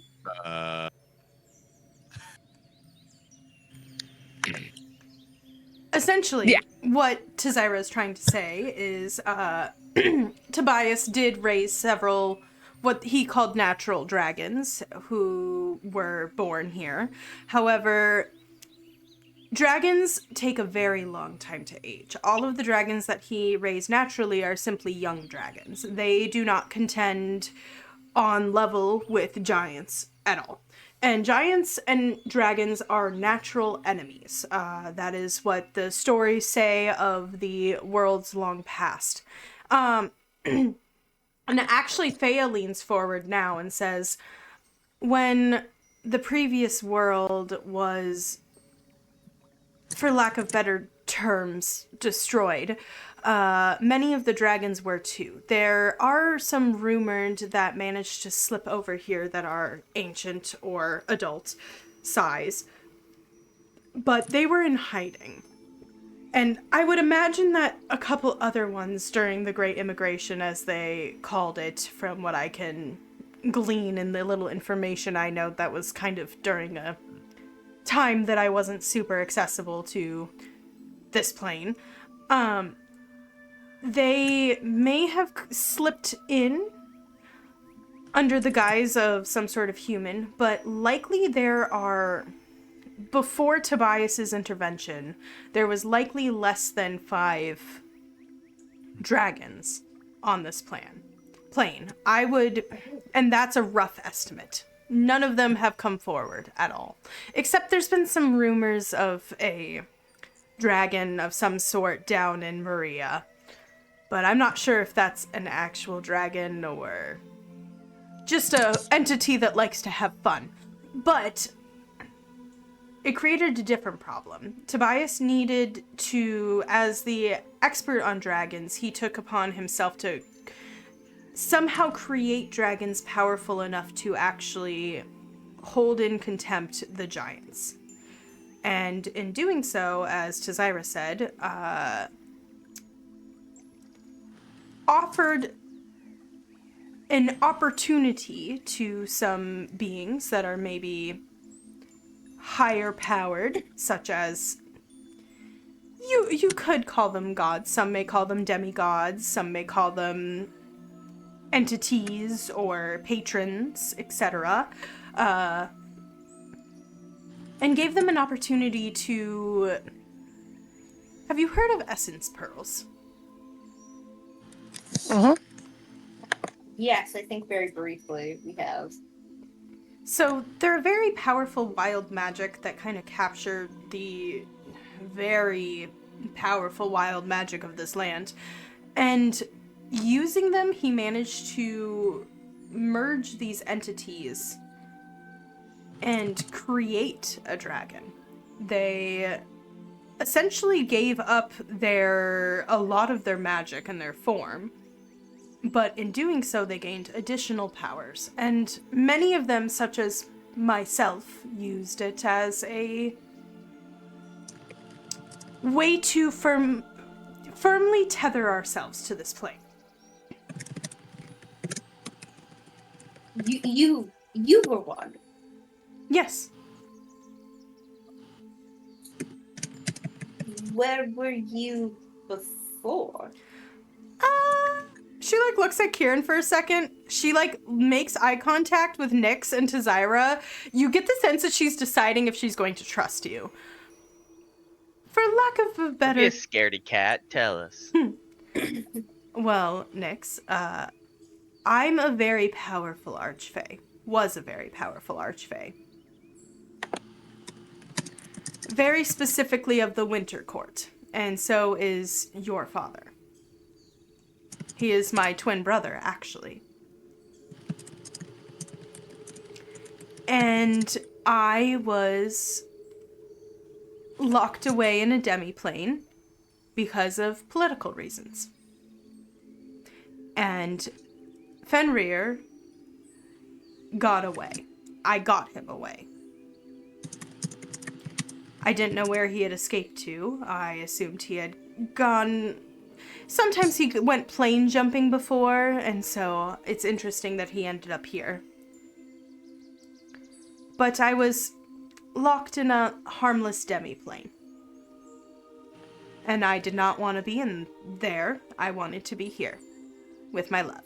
And she, places a hand on him again. You escaped. For lack of better terms. Or more that I made a choice to manifest my energy here in the form of a dragon, thus giving up my former body, and therefore I transformed. As far as they know, I am dead.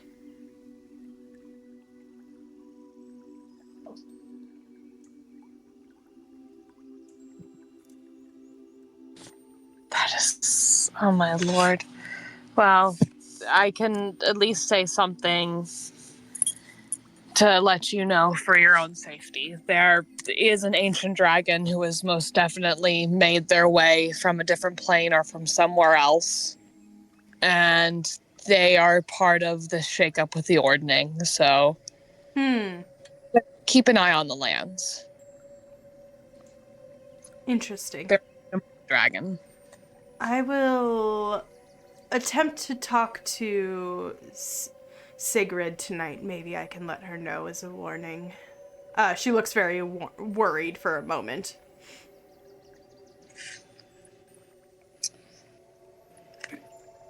I don't know how much do you know about what's going on with the world other than what you said that your eldest has told you?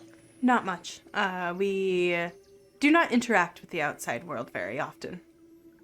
It's probably for the best, but if you want, I can write you down a brief history, as brief as I can make it, over what's been happening, just so you can take what steps you need for safety. That would be very appreciated. We've seen her and spoken in passing in the last, every couple of months or so. I tend to visit her occasionally just to have a conversation, in her dreams, but she has not spoken other than that she knew that the giants were getting a bit more active again. Yes, the Ordning has broke. Interesting. How long has it been since it broke? DM, I don't know, but Zari would exactly know.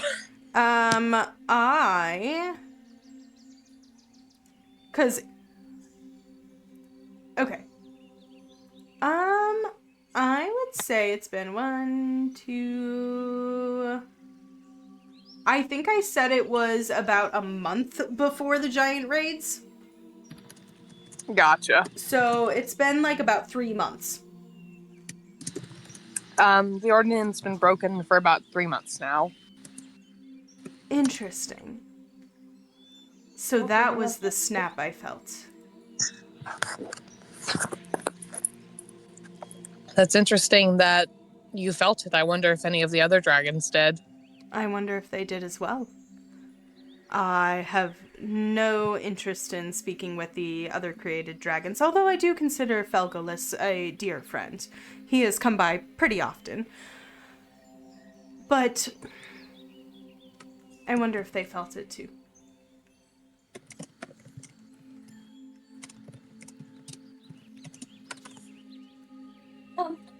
Kieran, do you need help cleaning up? I would be more than happy to help. Absolutely, I would appreciate that. Cyrus, do come do dishes with us. And the boy comes and helps. Cyrus goes and begins pulling together tea and a really delicious looking chocolate cake. And you guys, Ravasi, you and Kieran can do dishes. Did you want to talk with him specifically, or were you just Zari would notice this. He very clearly wants to get away from that conversation, and he also did kind of want to chit-chat with Kieran. Okay. We will stay with the main group for a moment. Oh, no, please take your time, DM. So, I know quite a bit. As I mentioned, I don't know if you, Tazira, I'm sure you are aware. Nyx, this is probably good information for you. Komori, I have no clue of your past or if you have any interest in this, but there used to be a I'm here.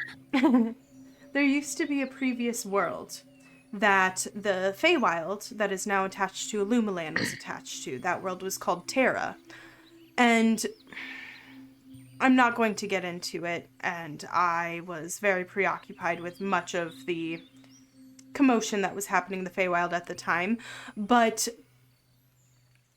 Terra, for lack of better terms, was detached from the Feywild and ended. And the Feywild was then attached to Ilumelan, because the Feywild does not do well unless it has a land to mimic. It doesn't stand by itself very well. So, for lack of better terms, very old Feywild, very, very young world. And so there's quite a bit of these older creatures that have made their way to Ilumelan as well. Creatures of the deep, ancient beings, beasts. There was a time that it was a bit overrun by stuff from the Hells, supposedly. And the giants came over. It's interesting that you say that the Ordning is broken and they do not have connections with their gods. I do know that they did back in Terra. Not to bore you with a history lesson. You will never bore me with a history lesson. I get that feeling. And she, smiles at you. I will smile back. Nyx, I know you mentioned that you weren't sure much about your father. If you have any questions, I believe it is your right to know. I do not... No, thanks, it's pretty irrelevant to me. Understandable. I do not know where he is currently, but I have kind of ostracized myself from the Feywild and Discovery for very obvious reasons. That's okay. Sounds like he has two, but I'm not trying to find him or anything, so don't worry about it. Well, if there's ever any aid I can give you, obviously it worked out very well that we had some information on the stone giants and giants as a whole, and she kind of nods back over to Kieran, as well as information on the dragons. But I will tell you, if you ever need assistance, I am willing, especially for family, to, for lack of better terms, leave my lair.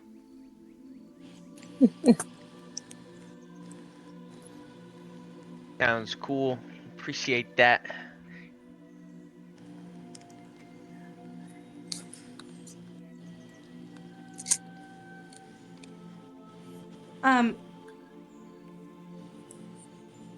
Forgive me if I'm intruding, but Little Dreamer.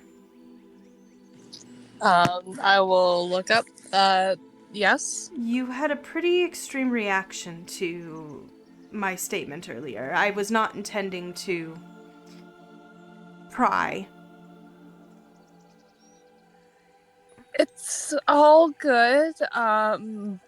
To my knowledge, I'm human, but I do trust your judgment / sight a bit more, so pray tell, what the hell am I? May I? And she reaches her hand out towards your temple. I will let her. Okay. Go ahead and roll me a wisdom saving throw. Gotcha. I get advantage on these. Or do I? Question mark DM. Yes, you do. Gorgeous. 16. So with the 16, and you get the sense that this was less of a wisdom save to resist the effect, and more of a wisdom save to see how much you can help her. Because I assume that you are doing so willingly. Yes. And as she kind of dives in a little bit, she has a strange connection to dreams. And as her magic is coursing through you, you both can see, and you can all see like her in front of you and also see what she is seeing. And just the scent of like, obviously you, Cece, know this, the scent of what it smells like when a plant is dying fills your nose. And it just is kind of like that, like sickly sweet almost. And you get the sense that that's her magical signature. Huh. But you see as she kind of like takes a moment and something that is not you pushes to the forefront. And it almost feels like back when you used to purposefully dive. And you watch as all of these visions, a couple of your life before, a couple of your journeys, and it ends with that same constellation. And she goes, interesting.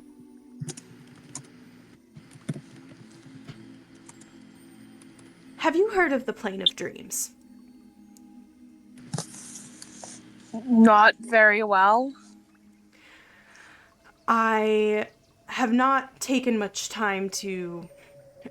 we have not gone into the society very much ever since I have pulled out of my prison. But the Plane of Dreams is a very, very old land. A very old land. I would describe it as similar to the Feywild, but not. Where it's a separate plane, and it's old.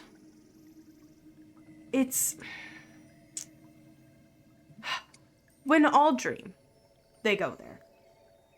In an extent, or speak with it, communicate with it. But typically they're on the outside. But at its core, right? Like when gas is on the outside of something, it's very wispy and you can move through it very easily, but when molecules get pressed, they get tighter. At its core, it's more than that. And there are creatures and beings there.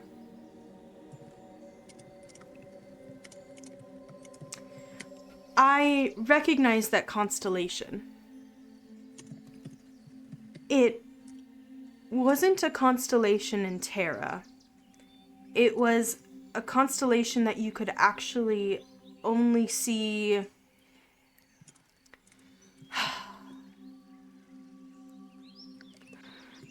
It's a constellation that you could only see at a very specific point in the Feywild when it was attached to Terra. Once it detached, I could no longer see it. And I have a name for you. I have been writing all of this down emphatically and look up to her. It is Vesna. Veasna. Gotcha. I don't recall much of what the story behind this constellation, or if there was an entity behind the constellation, for you. Very occasionally back in Terra, the constellations would be signifiers of planes. And they would be the planes that would pop up when a very powerful entity created a space. If that makes sense.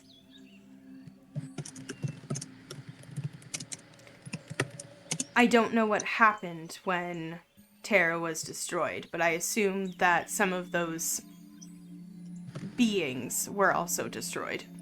Or slumber. And I wonder if a powerful being who slumbers, where they go.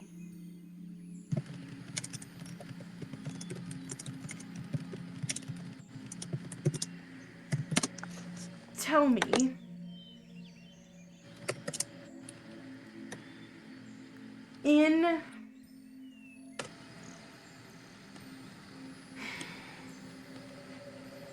In this land, is there a creature, a species that walks around called a Kalashtar? Would that ring any bells? No. To Absolutely none. I've never heard of those, no.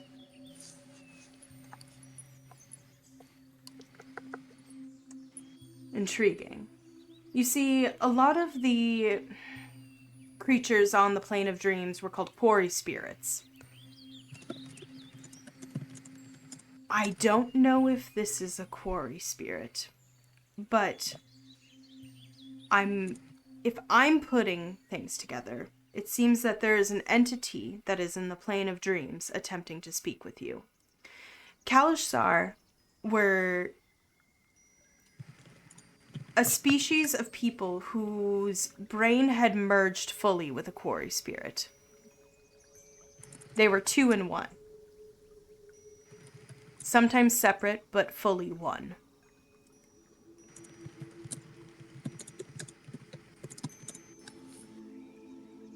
If you are not aware, I would maybe ask if there are any that you know that know more about who've been on a loom, specifically. They may know more. And this entity is reaching out. I wonder if you could maybe attempt to contact her. There's a spell called Contact Other Planes. Typically, when you use it, it reaches out and it just latches onto any entity. But I think that if you used an essence pearl, you could essentially power it up and be able to speak the name of a very specific entity. And once contact is established, think of it as a bridge. There's the physical bridge that entities can pass through, which is what spells like plane shift do establish.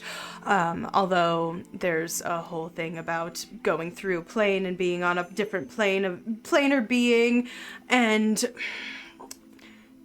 if you're locked behind a wall, you can't go anywhere on the plane, correct? So there's a bit more to that, which is why no one could just plane shift to a demi-plane stuck off there, if that makes sense. So I couldn't have left when I was trapped. But Contact Other Planes works like a dream rift. And once you establish a bridge, there's the ability to speak back and forth. Sometimes. It's why I can occasionally speak with my daughter from across long places, because dreams have power. Does that make sense? It's a very metaphysical concept, and I'm not sure how your studies have gone. Thank you so much. And yes, that makes sense. It makes a lot of sense. That's putting it kind of frankly. I'm sure in your time you've known there are some things which can help with divinatory magic that'll push you a little bit further. And hey, when you don't have time and you have assignments, you need to get shit done, right? Interesting. I'm wondering if you established contact with a quarry spirit, or something acting as one. I'm not sure if you... I don't know much. I just know that you are no longer fully human.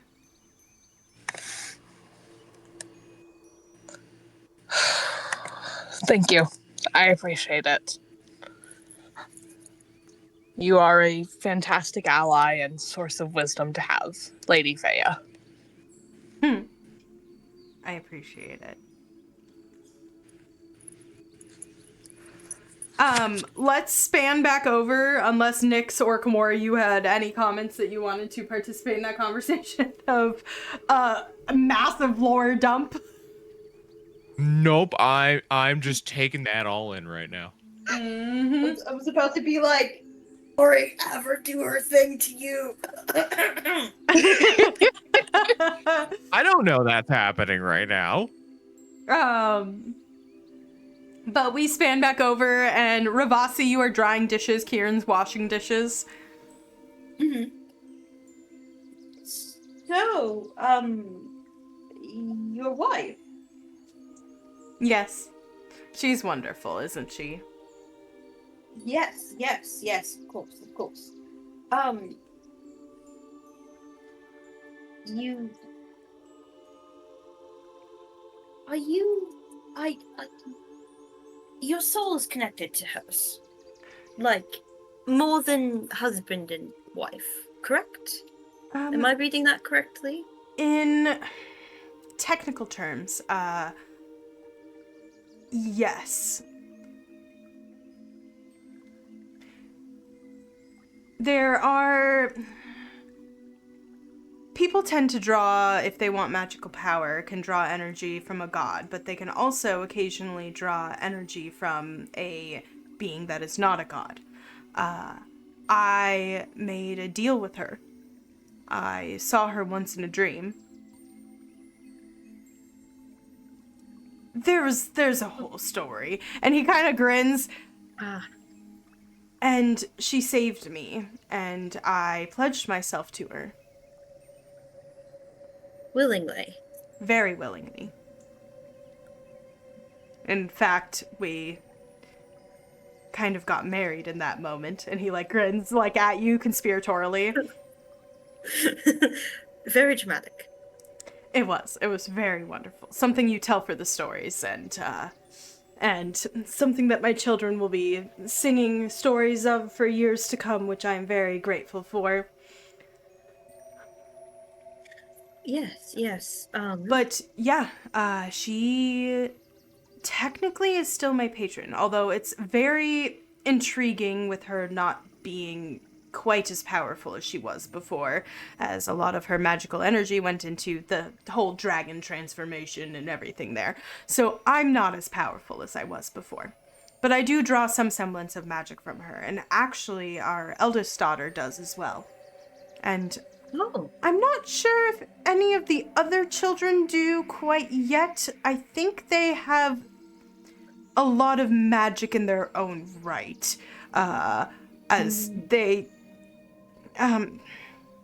it's a long story, but my eldest child is adopted, so that was more of a pledge where these ones were actually birthed, and so I think that they are just innately magical, if that makes sense. Yes.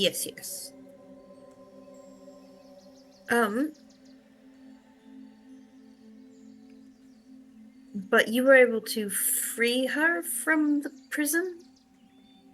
Yes. It was a very intriguing way. I've never heard of this before. I don't need to know the details. I'm more... He looks a little uncomfy for a sec.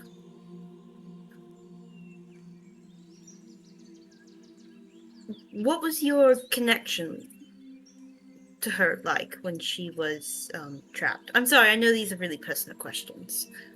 I get the feeling that you're asking personal questions because you need answers for personal reasons. Just maybe. And to be completely frank, I would love for you not to pry as to why. Please. I can respect that. And I'm willing to help. So what? You were asking what that relationship was like. Yes. From what I can tell, I've spoken with many other warlocks. There was several other ones in the guild. And other ones that I traveled with long before. The way that it works typically is you make a deal, and the entity provides you power. The nature of the deal is usually different. For me, it was my marriage vows. For others, it's been a mutual agreement, but a powerful entity usually only needs help if there is a very specific thing that they're on about. I get the feeling that your other friend My niece, I suppose I should say. He looks like so proud for a moment. You can tell like he's so excited about the idea of his family expanding. I love him so much. Faya mentioned that there was some ties to a powerful friend, which is interesting. But the point is, I understand that a patron typically wants the human, for lack of a better terms, to do something for them, correct? And in exchange, they will provide power. And the mortal will continue to do something for them in exchange for continued power. That is the deal. That's the bargain that is struck. Mine was struck very willingly. And every single day it has been the best decision that I've ever made. Not for the sake of... I was very fortunate. I understand my situation is extremely unique, but she provided me power because she wanted to protect me, because I once protected her. Oh. And because she cared for me and wanted to see me walk this earth and do as much as I can for the good of this earth, and maybe find one day a way to free her. But we were content to continue to simply just visit in our dreams.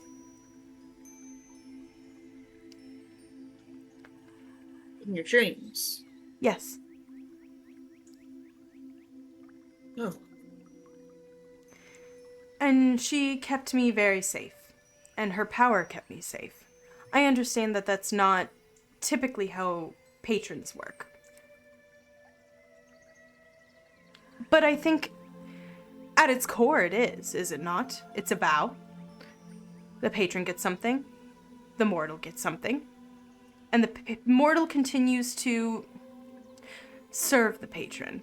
The difference would be whether or not there's a lack of... whether or not there's respect going both ways.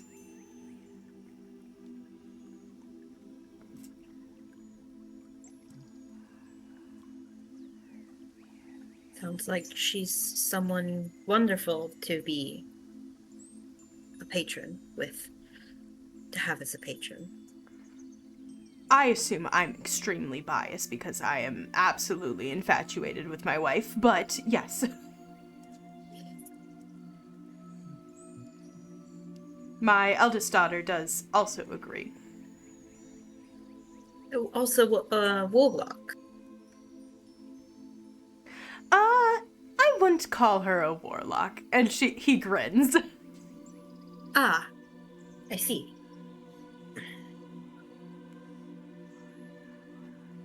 I sort of have one more personal question. It sounds as if your pact changed over time? It did. Now, granted, that was because her situation changed. Her situation changed, not yours.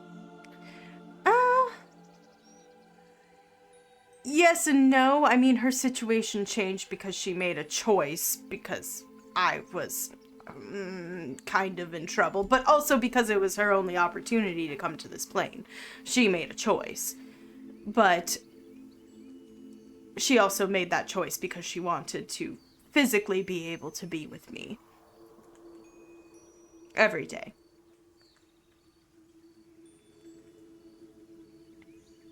But in general, I would say it's because her situation changed, yes. Interesting.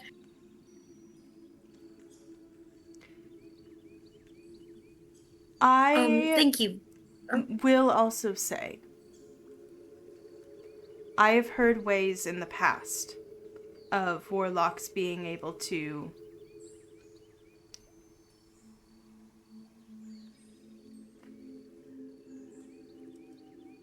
for lack of a better term, break their vows. At its core, it's a vow. Now, I assume that would happen if I were to divorce my wife, which I would hate to even speak into existence and will never happen. I will love her until the day I die. But my point being, there is a way. Every vow is able to be broken.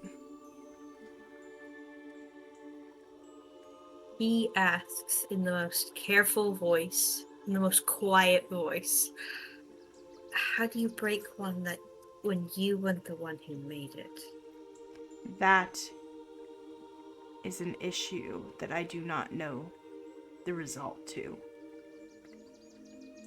And the other issue is with a broken vow with a powerful being. If they still have use for you, there's going to be backlash. I know. Well, this has been a very enlightening conversation. He puts a hand on, like, you guys were doing dishes during this whole time, and it kind of like you slowed down just a little bit drying a pan, and he puts a hand on your wrist for a moment and just says, if you ever need a safe space, you are welcome here, as long as you do not bring trouble here. It is a safe place to recover away from prying eyes. Trouble kind of follows me wherever I go, no matter what I want. I understand, but I am saying, if you need to hide later.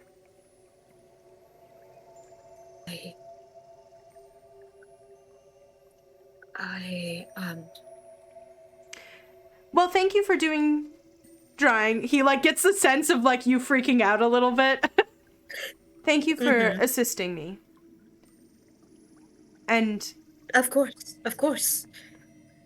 We can continue this conversation at any point, or we can be done here. But I am going to go check on the tea, because you look like you could use a cup. Yes. And we kind of pan away as Ravasi stands a little shocked, still drying.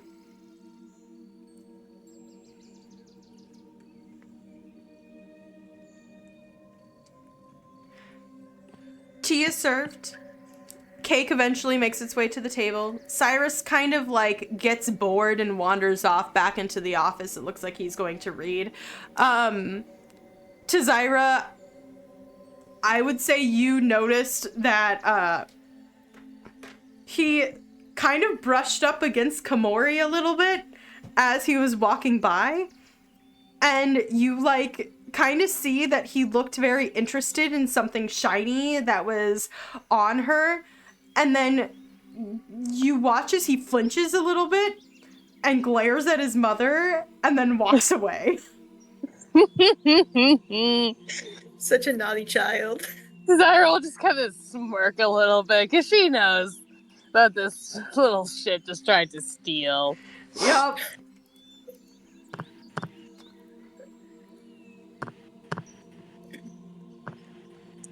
Well, you are welcome here. You are welcome to stay here. There has been rooms created for you. And I am here if you have any other additional questions. Greatly appreciated.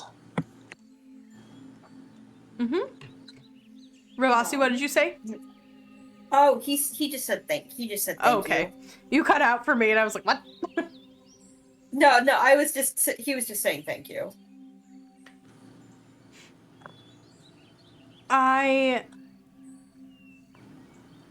And you guys kind of, like, sit and chit-chat for a little bit. Kieran very politely, like, asks you a whole bunch of information about your travels and some specifics. And after about... Does he regale us? What? Does he regale us with any fun adventures? Absolutely. If you ask him about it, he will tell you kind of in great detail a bit about the especially because it's relevant, I think he would tell you a bit about Deadstone Clef and in detail, like that full adventure. So how they snuck in. You guys can go watch it. Yeah, you on guys the can go YouTube. watch it. How they snuck in, killed a Shameless couple plug. stone giants, and like snuck all the way through using some pretty powerful magic. There's a bit about using gosh, what was it, Shorty? What's that eye spell that you used? It was Arcane Eye. Arcane Eye. Yeah, floated it all around the whole thing to scout it out, and then used an illusion door and teleported behind it. It was so good.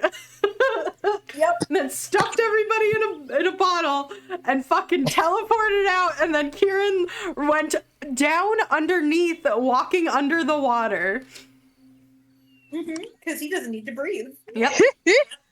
Tazira's eyes are shining by the end of it. Yeah. And actually, Tazira, as you're kind of like thinking about this, he doesn't mention that he doesn't need to breathe, but I would say you would have picked up with your 21 passive perception that he does not breathe. I think it's actually a 23 now. Holy shit. Oh my gosh. Oh my gosh. But eventually they actually both kind of stand up and say, we're gonna go get the kids tucked in bed. You are welcome to sit here and chat. Please help yourself to anything. There's another bottle of wine over there if you would like a glass. And we'll be back down in a bit. And they kind of like nod to you all and give you instructions on like where the washroom is and all that stuff. But they both go upstairs to put the kids to bed.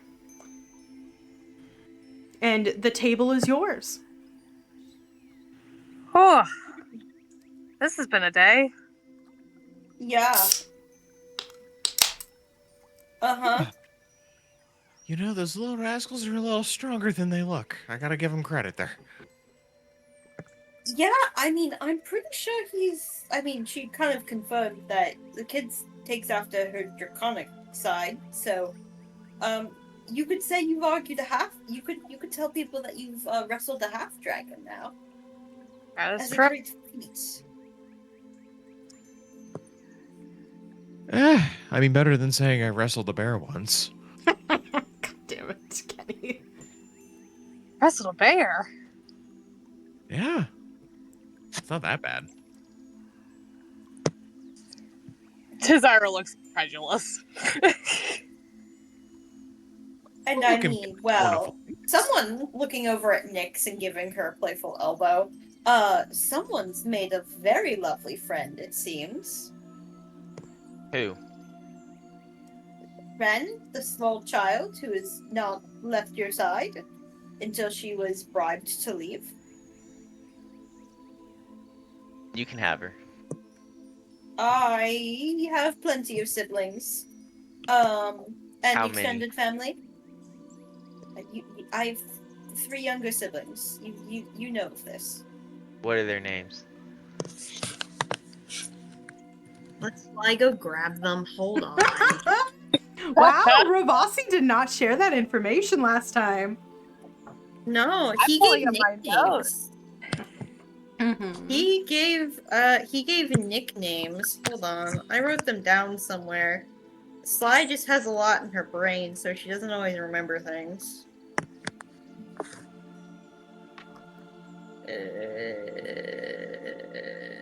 Where is it? I have it somewhere. He gave you guys the nicknames Eleanor, Lyra, and Aru. Is that what he would say again this time? He would no, he would say, well, it would be Eleanor is the second eldest, Lyandra is the third eldest, and then Aruthan is the youngest. And which one's your favorite?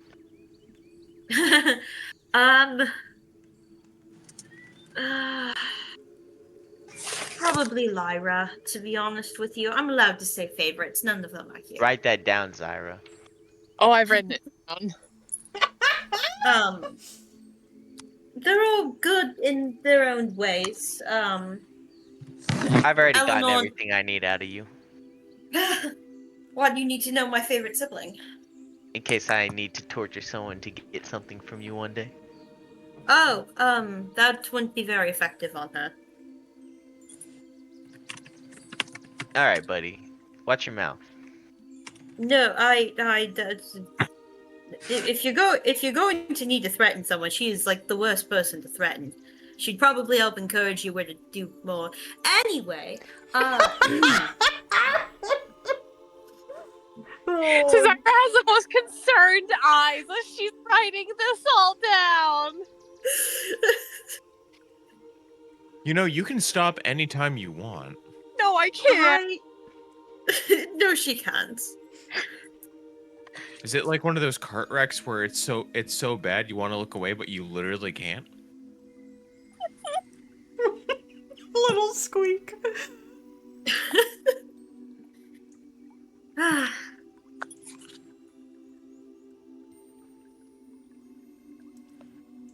No, Eleanor and I have a tenuous relationship, but mostly has to do with the roles in our family. And then Arathran and I, he's a good kid, but spoiled youngest, unexpected. You know. No. Right. Yeah. Yeah, you're talking to a person who does not know her background, a person whose background was forged in her brain, and to Zyra, an only child. You all really don't. You all have such obvious only child syndromes, and it hurts me. You Yeah. should enlighten us about your life more. Go ahead. For someone who pretends she doesn't like me very much, you really care about my background. You know, just trying to get to a reasonable time to Irish goodbye and go to sleep. Well, you can just leave if you want. That's never stopped you before. That is true, but I think those children are still awake, so I should stay away from them. Fair enough. She might try to drag you to sleep with her. Small Or children do that. braid my hair or something. You Disgusting. immediately see over the top of the balcony, Ren, like, straight up, upside down, kind of half floating, but, like, still hanging on over, goes, "Good night! You're all great, and be good, or I will come for you and hurt you with bad magic." Why We'll would be she say good. that to us? She's such a child. I love her. You're bitching! She goes back. Hell yeah.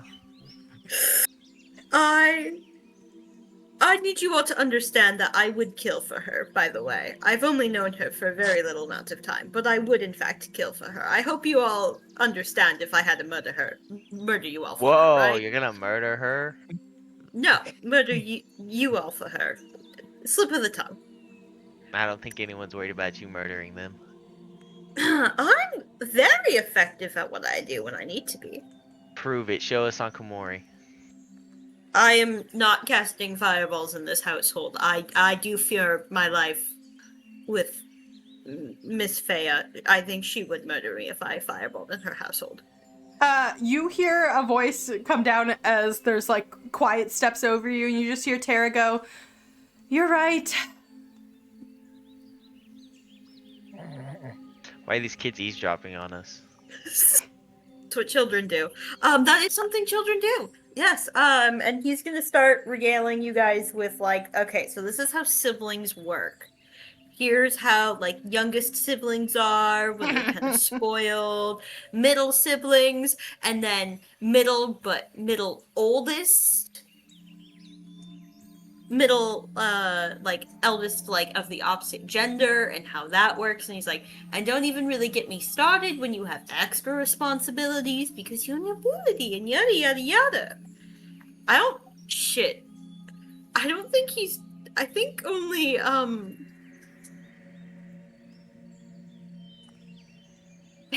technically Tazira knows that he's noble. Like officially. I mean, And he's just he's just kind of going.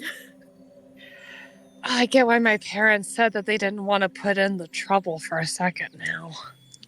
What are you talking Yes. about? How could you make being rich and cool sound so bad? I mean, there's perks. When you're depressed, you get to be depressed in fashion, so there's that. Yeah, but Komori is stuck being depressed unfashionably all the time. And I still make it look good. Well, This is true. You let's not do get make crazy. it look good. Hi, don't insult the woman. She's actually quite lovely. She's lovely, but I would argue she does not make depression look good. That is true. Your happy silliness does make your skin complexion much better. Komori.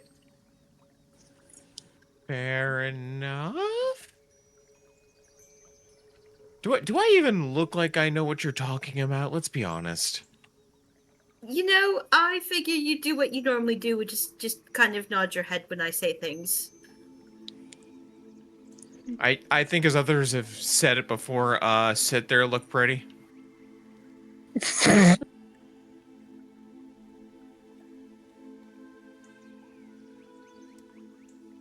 All right. Well,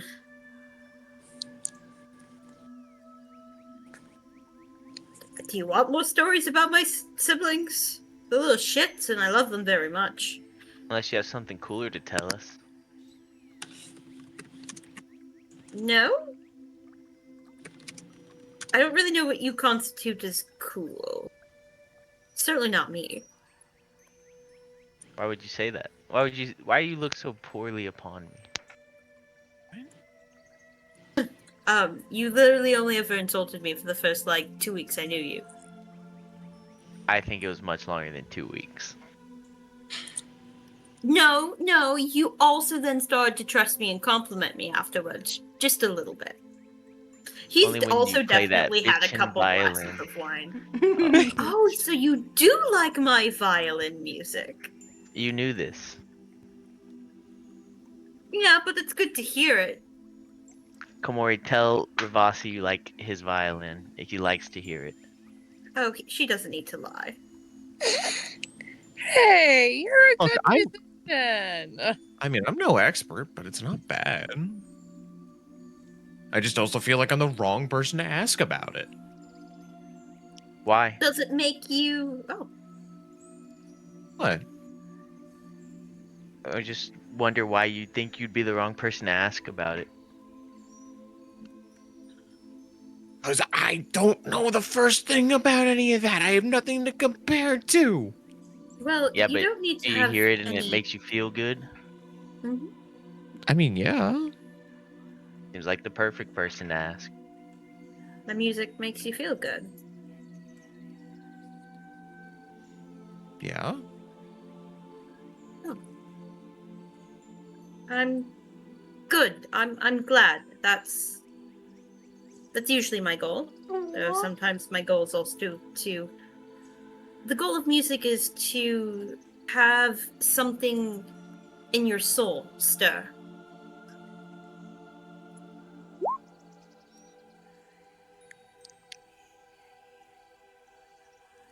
Yeah, that's Next Irish goodbyes as soon as the attention's back on Komori. Nix, you walk upstairs and it seems that things have quieted a bit. You definitely hear stories being told very cutely, and you find actually there's a room that just says Nix on the door. It seems that it was like a very doodled on sign, and it has like a little witch hat on it, and you can tell that that likely was one of the activities that Tara was doing. And you look and there's different signs for each person's name. And you go in and you find a very cozy room. It looks just like kind of like a cabin room. And can go ahead and go to bed. Sweet. I'll just hang out and do my thing. Okay. Is there anything else the rest of you would like to discuss, or are you just gonna stay up for a bit, shoot the shit? Yeah, just enjoying a moment of peace. Yeah, Yeah. it's nice. Yeah.